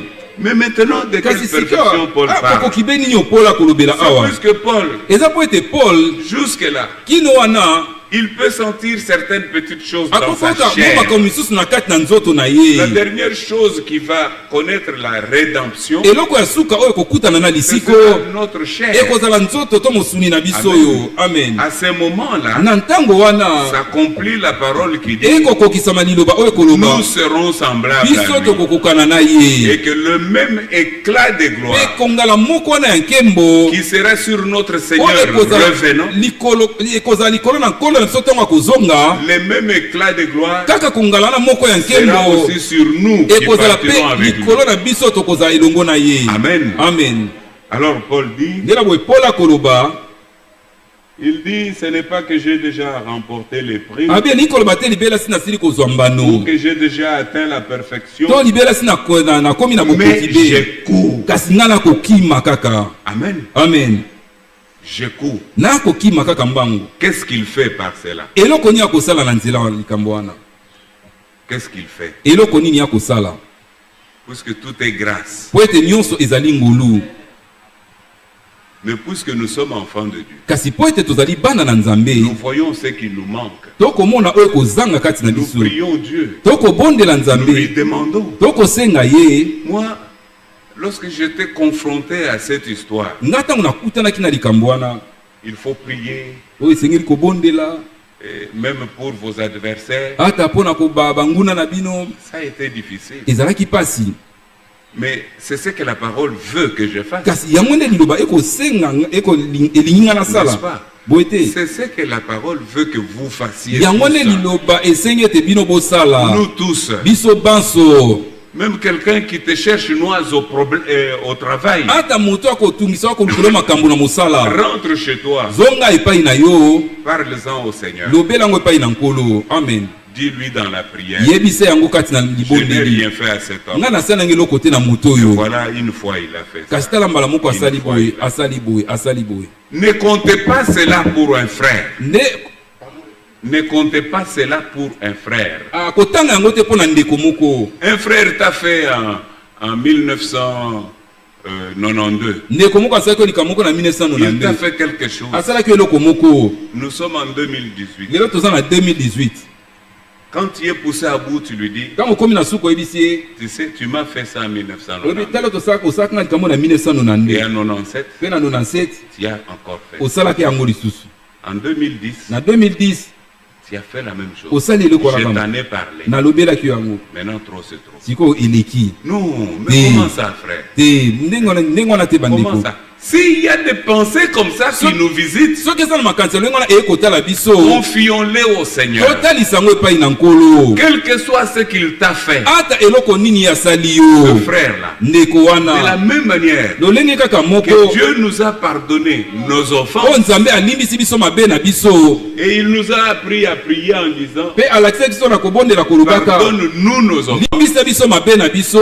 Nous aussi, ndenge moko mpe biso mpe pardonnons lokola tokolimbisa à ceux qui nous ont na baoyo offensés. basalaki biso mabe Ce n'est pas comme nous aussi nous avons pardonné. eza te ndenge mpe biso mpe tolimbisaki Puisque s'il fait encore la même po ete chose, soki asalisi eloko wana moko il dit, je t'ai déjà okoloba pardonné. ete libelasi nalimbisa yo mbalo elekaki Je t'ai pardonné en 87. nalimbisaki oyo na 87 Maintenant, en 2018, sika na 2018 qu'est-ce que tu veux que je fasse? eloko nini olingi nasala Là, tu commences à trembler. wana soki okomi kolenga Tu veux que je fasse quoi? olingi nasala nini Non. te Pardonne-nous limbisa biso comme nous aussi. ndenge moko mpe biso mpe lokola Pardonnons. tokolimbisa Nous continuons à tokokoba pardonner. kolimbisa Amen. amen Puisque le Seigneur vient bien. po ete ekolo akozonga kala mingi te Il faut que nous puissions faire cette analyse profonde. esengeli tomikota mpenza tosala toluka komitala mpenza na bozindo Nos pensées, makanisi na biso notre âme, oyo ezali molimo na biso notre cœur. oyo ezali mitema na biso Et tout cela mpe nyonso soit wana entièrement consacré au Seigneur. yango mpenza mobimba ebonzama epai na nkolo Lorsque vous lisez dans Tite, ntango moko kotanga na mokanda na tite Tite, nous étions au chapitre 1er de Tite. tozalaki na mokapo ya liboso ya tite Nous avons lu jusqu'au verset 2e, totangaki kino na nzela mibale le verset 3e. nzela ya misato Dieu qui ne ment point nzambe oyo akosaka te et qui a manifesté sa parole en son temps mpe atalisaki liloba na ye na ntango na ye par la prédication qui m'a été confiée na nzela miteya oyo epesamelaki ngai d'après l'ordre. kolandisama na motindo ya nzambe mobikisi na biso Mais au verset 2, il est dit, kasi na nzela mibale ya koloba nous reprenons une partie du verset 1er, tozongela mo eteli moko ya nzela ya liboso pour la foi des élus mpo na kondima ya baponami na et nzambe la connaissance de la vérité mpe boyebi ya bosolo qui est selon la piété. oyo ezali kolandisama na bomoi na nzambe Amen. amen La piété bomoi na nzambe signifie tout simplement, en pratique, eli koloba kaka honorer Dieu. kopesa nzambe lokumu Honorer Dieu kopesa nzambe lokumu avec tout notre cœur. na motema na biso mobimba Honorer Dieu avec toute notre pensée. kopesa nzambe lokumu na makanisi na biso mobimba Honorer avec toute notre âme. kopesa lokumu na oyo ezali molimo na biso mobimba Amen. amen Bien-aimés frères, balingami dans bandeko 1 Timothée, na mokanda liboso ya au Timote chapitre 4e, na mokapo ya mine nous lirons vers les versets. C'est 1 Timothée 4. eza mokanda liboso Je ya prends directement Timote le verset 7.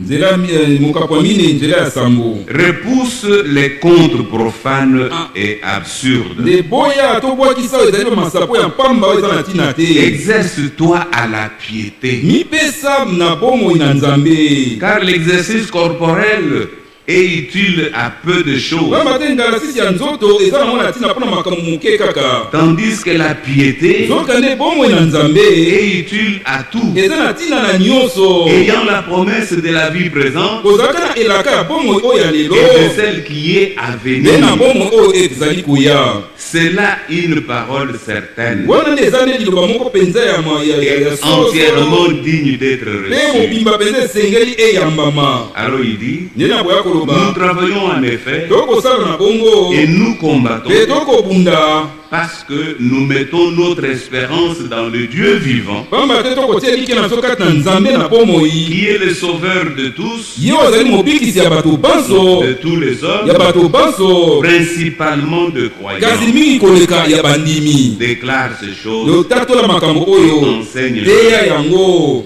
Amen. amen La piété, c'est la vie de Dieu.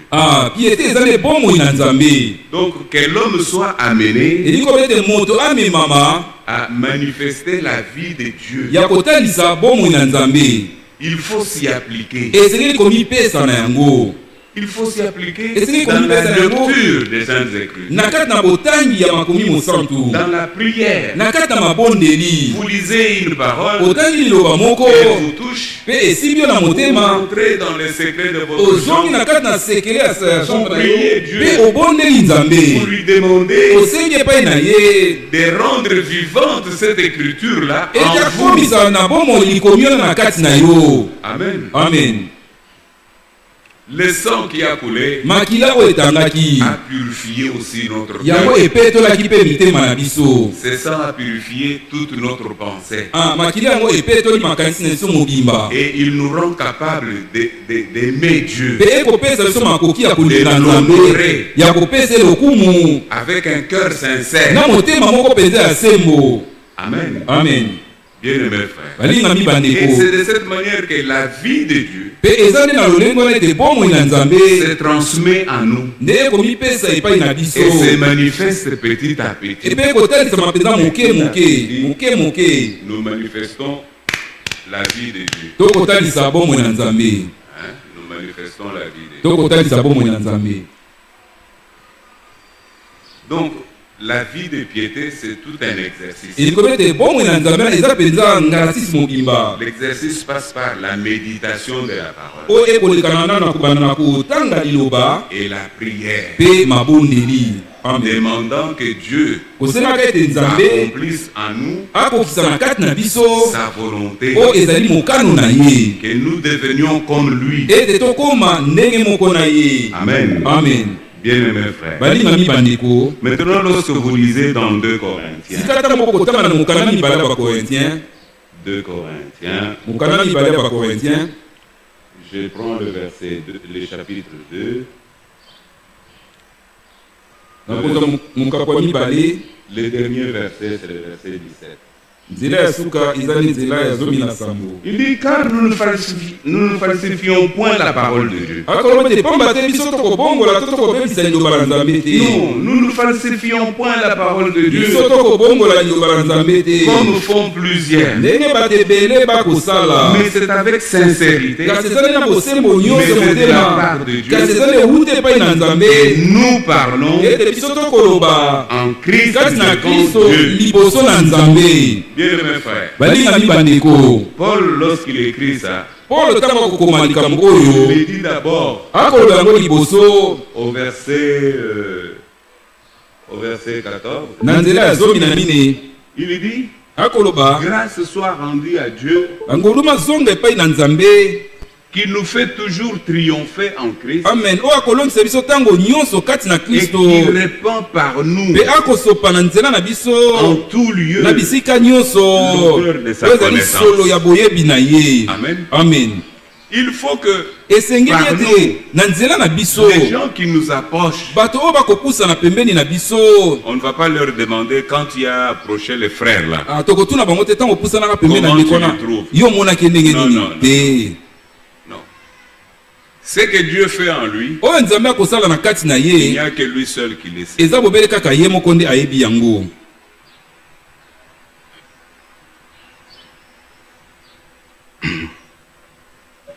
Mais l'Écriture dit kasi likomi ekoloba que Dieu nous fait toujours triompher en Christ. ete nzambe akolongisa biso ntango nyonso kati na Kristo. Et il a répandu par nous en tout lieu l'odeur de sa Pe connaissance. asili kosopa na nzela na biso na bisika nyonso solo ya boyebi na ye. Et il continue. Pe akobi Nous sommes en effet pour Dieu na bongo tozali mpo na nzambe la bonne odeur de Christ. solo kitoko ya Kristo. Amen. Amen. Donc quand Dieu, Eli koloba ete ntango nzambe lorsque nous nous approchons de lui, ntango tokopusana pembeni na il ye sent la bonne odeur de Christ. akoyoka solo kitoko ya Kristo. Amen. Amen. Et là, il nous agrée. Pe wana sika akondima akosepela na biso Il est content de nous. Il aza na se esengo na réjouit. biso akosepela Puisque mpo ete nous représentons Christ. tokotalisa Kristo. Et l'Écriture dit, Pe likomi ekoloba cette bonne odeur de Christ Solo- parmi ceux qui sont sauvés solo kitoko ya Kristo kati na baoyo et babikisami parmi ceux qui périssent. pe kati na baoyo bakokufa. Aux uns, nous sommes une odeur de mort, epai na bamoko toza solo na donnant kufa la mort. kopesaka kufa. Aux autres, une odeur de vie. epai na bamisusu solo na bomoi kopesaka bomoi. Et qui est suffisant pour ces choses. Pe nani yango sika akoki mpo na makambo oyo nyonso. Et il dit, car Pe nous ne akoloba falsifions pamba te point biso tokobongola la parole de soko Dieu moke te liloba na comme nzambe font plusieurs, ndenge bato ebele bakosala. mais c'est avec Kasi sincérité, eza nde mpenza na bosembo nyonso ya mais c'est de la motema. part de Dieu Kasi eza mpe uta epai na nzambe que nous parlons nde biso tokoloba en Christ. kati na devant Kristo Dieu. liboso na nzambe. C'est une parole profonde. Eza liloba moko mpenza ya bozindo. C'est de la part de Dieu Eza nde uta epai na nzambe que nous parlons nde biso tokoloba en Christ kati na Kristo devant Dieu. liboso na nzambe. Donc nous sommes devenus comme des petits Christ. Eli kobe ete tokomi lokola bakristo moko ya mike. Notre parole Oyo eza liloba na biso et notre vie. mpe bomoi na biso. Quand je dis notre vie, Ntango nakoloba bomoi na biso j'aurais voulu dire et nos actes. nalingi koloba na misala na Donc, biso. notre parole Eli kobe ete liloba na biso et nos actes na makambo oyo tokosala to misala oyo tokosala disent ensemble que nous sommes enfants de Dieu. ekoloba elongo ete tozali bana na nzambe. C'est ça la piété, Yango wana nde bomoi na nzambe. la vie de Dieu dans le Bomoi na croyant. nzambe na kati na mondimi. Quand vous lisez dans 2 Corinthiens toujours, Ntango bokotama kaka na mokanda mibala bakorintien au wana chapitre 4, na mokapo ya mine là, nous prenons à partir du premier verset. kuna tokozwa koba na nzela ya liboso. C'est pourquoi, ayant ce ministère, Nde na ntina nango kozalaka na mosala oyo ya selon la koteya miséricorde qui nous a été faite, kolanisama na bosawa oyo esalamelaki nous ne biso. perdons pas courage. Biso tokobungisa tokolema nzoto te. Nous rejetons les choses honteuses qui se font en secret. Tokobwakisa makambo nyonso ya soni oyo kosalema na kuku. Nous n'avons point une conduite astucieuse. Tozali na etamboli oyo ya tsolu te ya makambo ya Et sese nous te. n'altérons point la parole de Dieu. Pe tokobwebisa liloba na nzambe pe te. Kasi En publiant la vérité, na kotatolaka bosolo nous nous recommandons à toute conscience d'homme devant Dieu. nde na boye tokomindimisa na momoto nyonso ya liboso na nzambe. Amen. Amen.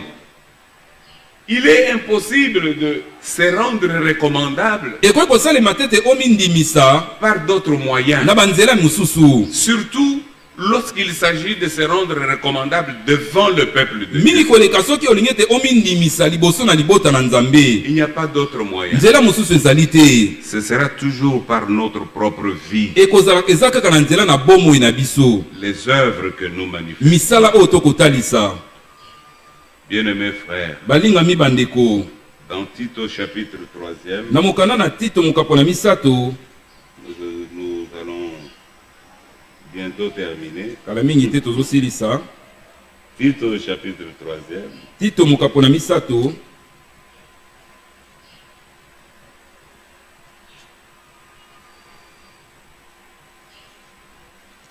Il dit au premier verset, akoloba na nzela liboso, rappelle-leur d'être soumis aux magistrats zongisa bango na makanisi ete esengeli ete batosa bamagistrat et aux autorités, mpe na bakonzi, d'obéir, batosa d'être prêts à toute bonne œuvre, bapelema na mosala nyonso ya malamu, de ne médire des personnes, ete baloba mabe ya moto moko te, d'être pacifique, bazala bato na kimia, modéré, bato oyo akomikanga ya komikitisa, plein de douceur envers tous les wana hommes. batolisami na bopolo elongo na bato liboso na bato nyonso. Car nous aussi, nous étions autrefois Komba insensés, te biso mpe lokola toyaka bato tozangaka mayele kati na biso, désobéissants, tozangaka botosi, égarés, wana tobunga nzela, asservis à toute espèce de convoitise et de tokonzamaki volupté, na bilulela lolenge nyonso mpe misala na nzoto, vivant dans la méchanceté kotambolaka na kati na motema mabe et dans l'envie, mpe na kati na kolula, dignes d'être haïs wana tobongaki ete toyinama et nous haïssant les uns les mpe autres. koyinanaka bamoko na basusu. Amen. Amen.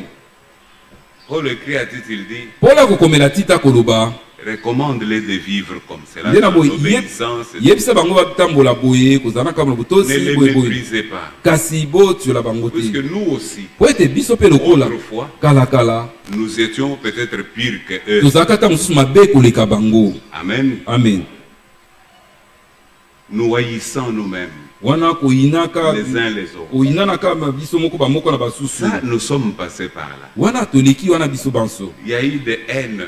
ezalaki na bakoyina. Et il y a d'autres mots que je ne sais pas exprimer ni en lingala ni en français.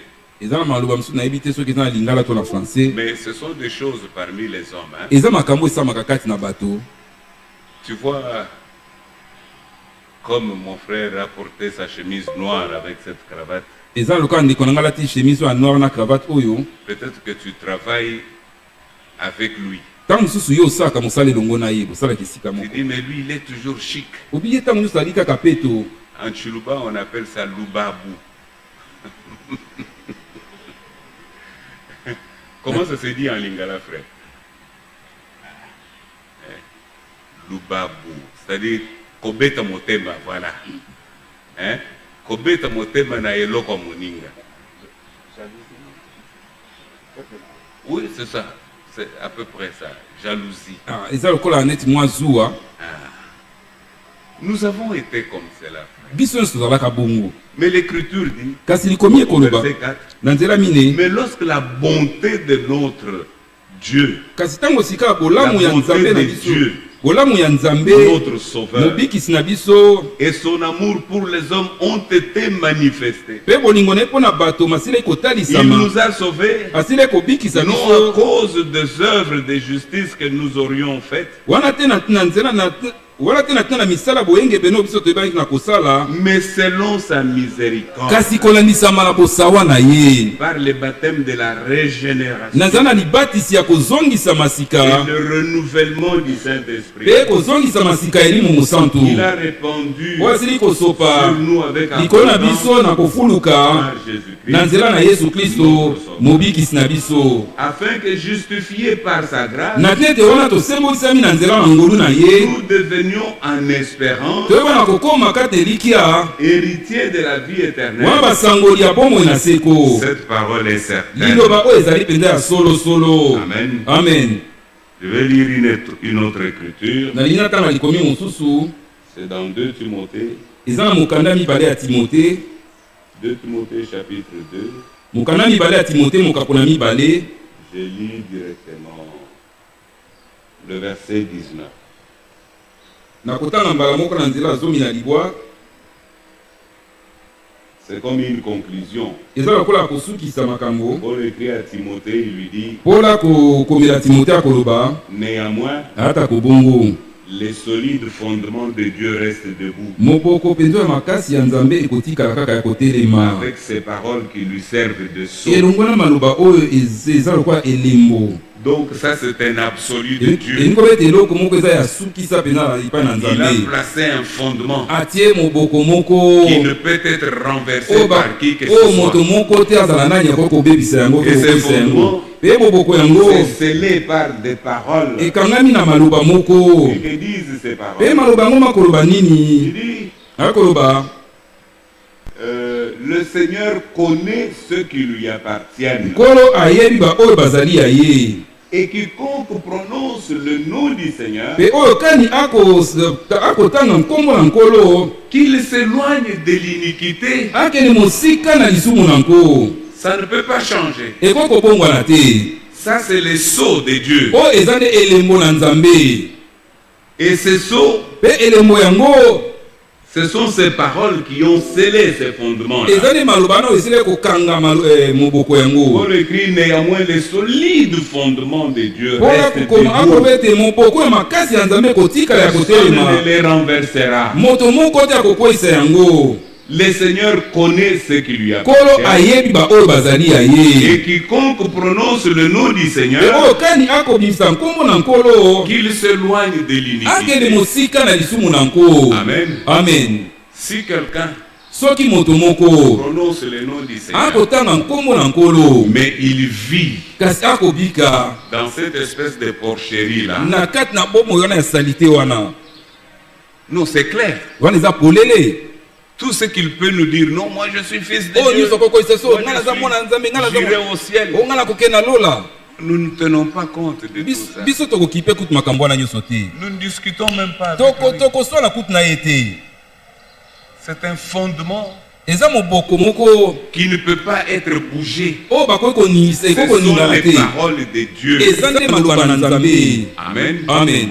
Une écriture dit dans Malachie, Likomi moko ekoloba na mokarana Malachie au chapitre, je crois, 3e. Malaki na bandi mokapo misato Je prends le verset 16. na kozwa nzela ya zomi na motoba Puisque nous vivons un temps difficile, po ete tokobika ntango moko mpenza ya pasi laissant les temps pour lesquels ntango oyo mpo na ntina na yango un prophète a été envoyé mosakoli moko atindamaki avec un ministère puissant na mosala moko ya koteya ya nguya et un message biblique mpe na véritable. sango moko ya bibilia ya solo. Ces messages qui doivent nous préparer sango oyo esengeli elengela biso à quitter un jour cette terre. tokoka kotika mokolo moko mokili Nous oyo. avons entendu parler toyokaki koloba d'Enoch na ntina na enoki qui ne fut plus retrouvé sur la terre ete bamonaki ye lisusu na mokili awa te puisqu'il avait reçu un témoignage de Dieu po ete ye azwaki litatoli uta na Nzambe que sa vie lui était agréable. ete bomoi na ye esepelisaki Nzambe. Amen. Amen. Il y a des gens comme les Élie eza na bato lokola ba Eli ya mosakoli qui ont servi Dieu avec intégrité. oyo basalelaki Nzambe mpenza na alima nyonso. Il a été enlevé. ye ametolamaki azwamaki On ne l'a plus reçu sur la terre. bamonaki lisusu na mokili awa te. Dans ce temps ici, na kati na ntango awa il y a des hommes et des femmes ici, eza na mibali mpe basi awa bien-aimés frères, balingami qui bandeko sont connus de oyo Dieu. bayebani te epai na Nzambe. Vous pouvez avoir des petites faiblesses, bokokozala mwa bolenge bwa mike mike sika mais awa vous n'êtes plus des pécheurs. kozala lisusu basumuki te. Amen. Amen.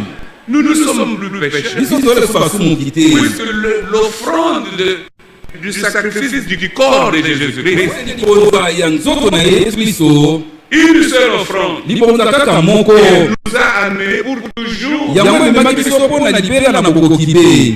Amen. Amen. Qui va me dire et vouloir me convaincre que je suis pécheur? nani yango lelo akoki kosukisa ngai ete ngai naza mosumuki te. Ce serait ne pas croire la parole de wana Dieu. kozala konimela kozanga konimela liloba na Nzambe kasi sukisama Que vous l'avez reçu dans votre ete vie. yozili koyamba ye na kati na bomoi na yo Puisque nous cheminons vers la fin de po ete tout. tokende moke na suka ya makambo nyonso. Regardez ce qui est écrit ici dans Malachie. botala oyo ekomami na mokanda na Malachi. Lorsque ces gens ont commencé à voir des choses semblables à ce que nous voyons aujourd'hui. ntango bato bakomi komona makambo ekokana oyo tokomona lelo L'Écriture dit au verset 16. ikomi koloba na nzela ya zomi na Alors motoba ceux qui craignent le Seigneur nde na boyeba oyo bakobanga nkolo se parlèrent l'un à l'autre. nde bakomi kosola moko na mosusu. Amen. Amen. Là, j'appelle mon frère ici. Wana na kobenga ndiko na ngai awa. J'ai dit, tu as vu ce qui s'est passé? Nabi tala omoni kama iko salima. Va dans la Bible. Kende na Biblia. Regarde dans Matthieu tel verset. Tala na Matthieu na verset boye. Le Seigneur, qu'est-ce qu'il avait dit? Ko alobaki nini? N'est-ce pas qu'il est écrit là-bas Boni te komama que mitina quand vous verrez et tango ces komona. choses commencer à Makambo na kobana kokoma.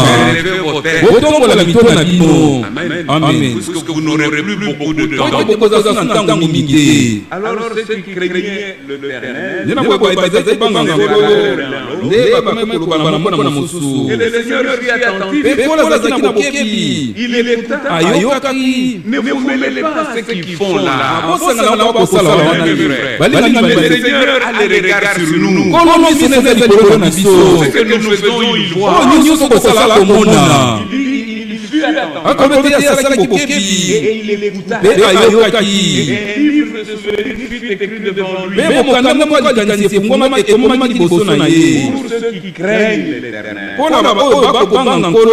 et qui honorent son nom. Pe bakopesa lokumu na nkombo na ye. Comment voulez-vous dire que vous honorez le nom du Seigneur? Ndenge okoloba ete okopesa lokumu na nkombo na nkolo. Lisez la parole. Zokanda okotanga liloba. Elle dit autre chose. Ekoloba eloko mosusu. Mais toi, dans ta vie de Kasi Dieu, yo na nkombo na mikolo tu fais nyonso. autre chose. Okosala makambo mosusu. Est-ce que c'est ça l'honorer? Boni wana eza na kopesa lokumu. Lisez dans les livres de Samuel. Botanga na kata mokanda na Samuel. Vous verrez le roi Saoul. Bokomona mokonzi Saul.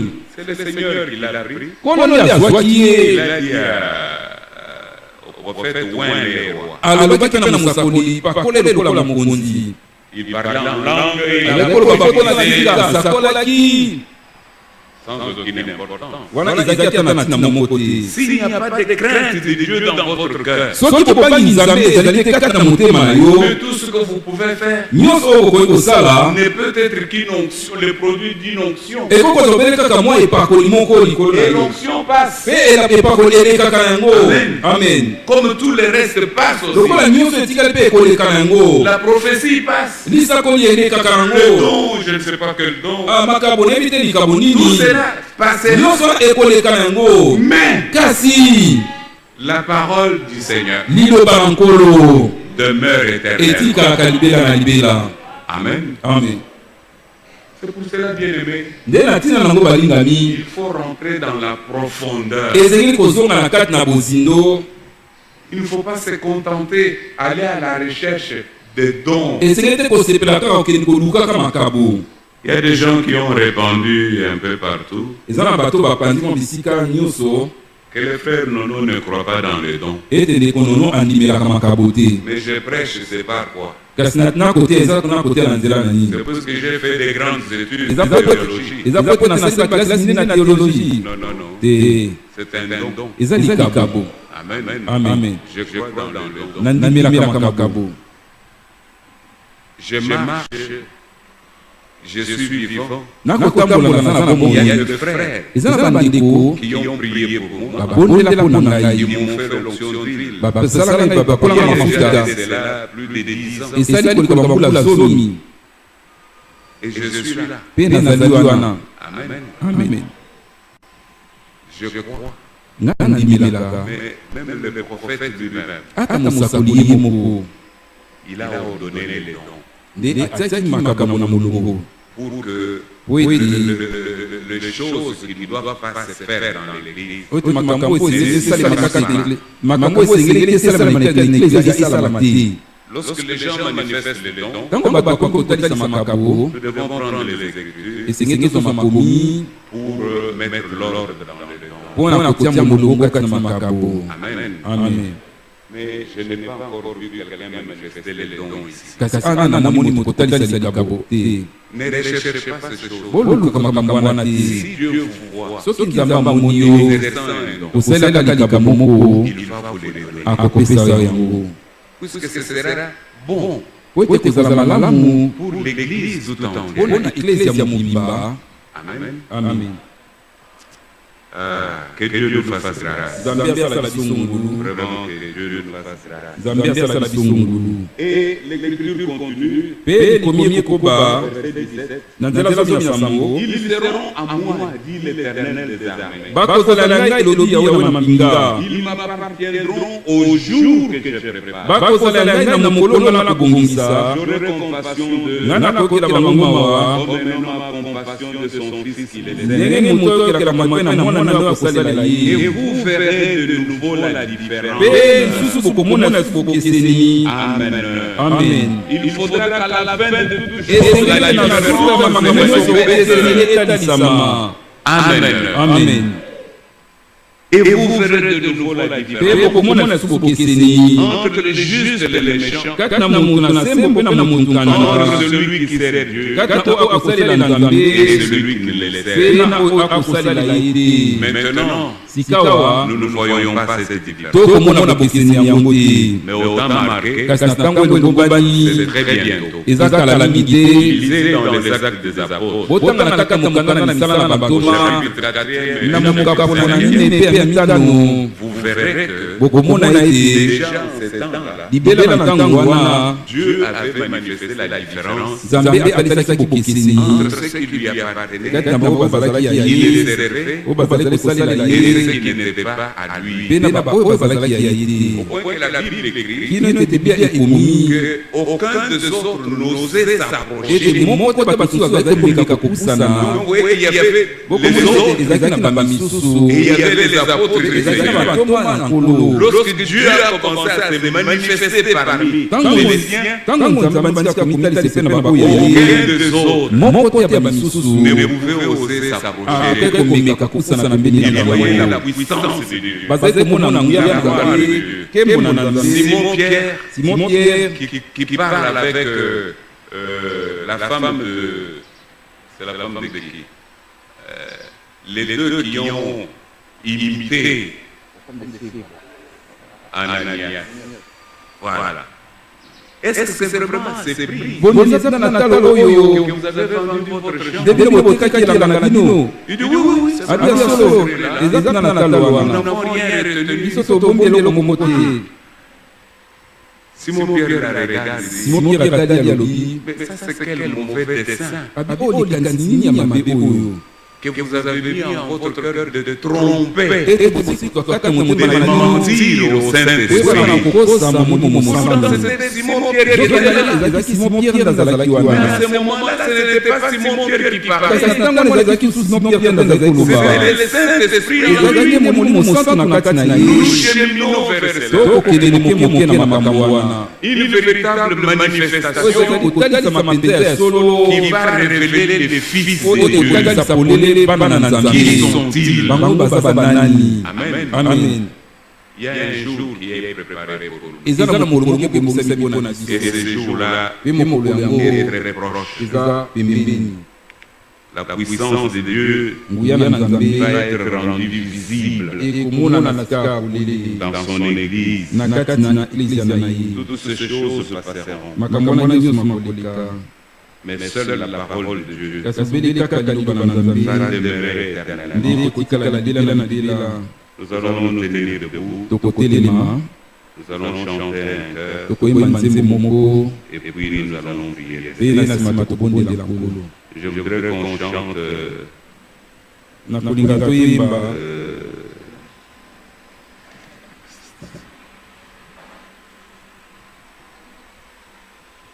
comment ça se chante.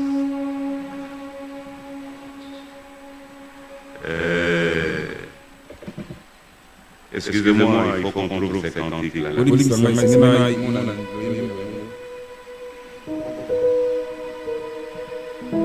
Bientôt, lorsque nous quitterons cette terre, nous serons pour toujours réunis au ciel. Béni soit le nom. C'est ça, frère. C'est quel numéro là, frère? Nous devons croire dans toute la parole de Dieu. esengeli tondimela na kaka liloba nyonso ya nzambe. Combien? Numéro 177.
allons élever nos voix ensemble totombola mbingu na biso elongo pour lui dire, Seigneur, mpona kobisa engolo j'ai toujours besoin de toi dans ma vie. naza ntango nyonso na kosenga na kati na bomoi na ngai L'heure avance toujours nkungu aye kopusana ntango nyonso et nous voyons l'accomplissement de tes paroles. mpe tokomona kokokisama ya maloba na yo Je voudrais, Seigneur, être trouvé prêt. nakolo ete nakutama mpenza na beleli Je te prie que tu ôtes de moi, nakokobondela ete olongola na kati na ngai ôte de mon cœur, olongola uta motema na ngai tout ce qui ne fait pas ta gloire, nyonso oyo esala nkembo na yo te nkolo tout ce qui peut me conduire dans une vie mauvaise. nyonso ekomemanga na bomoi moko ya mabe Je te prie au nom de nafundeli Jésus yo na nkombo na yesu qui a versé son sang, wasopaki makila na ye ôte ces choses longola makambo ya ngolo et purifie-moi. epetola ngai Et nous allons prier demandant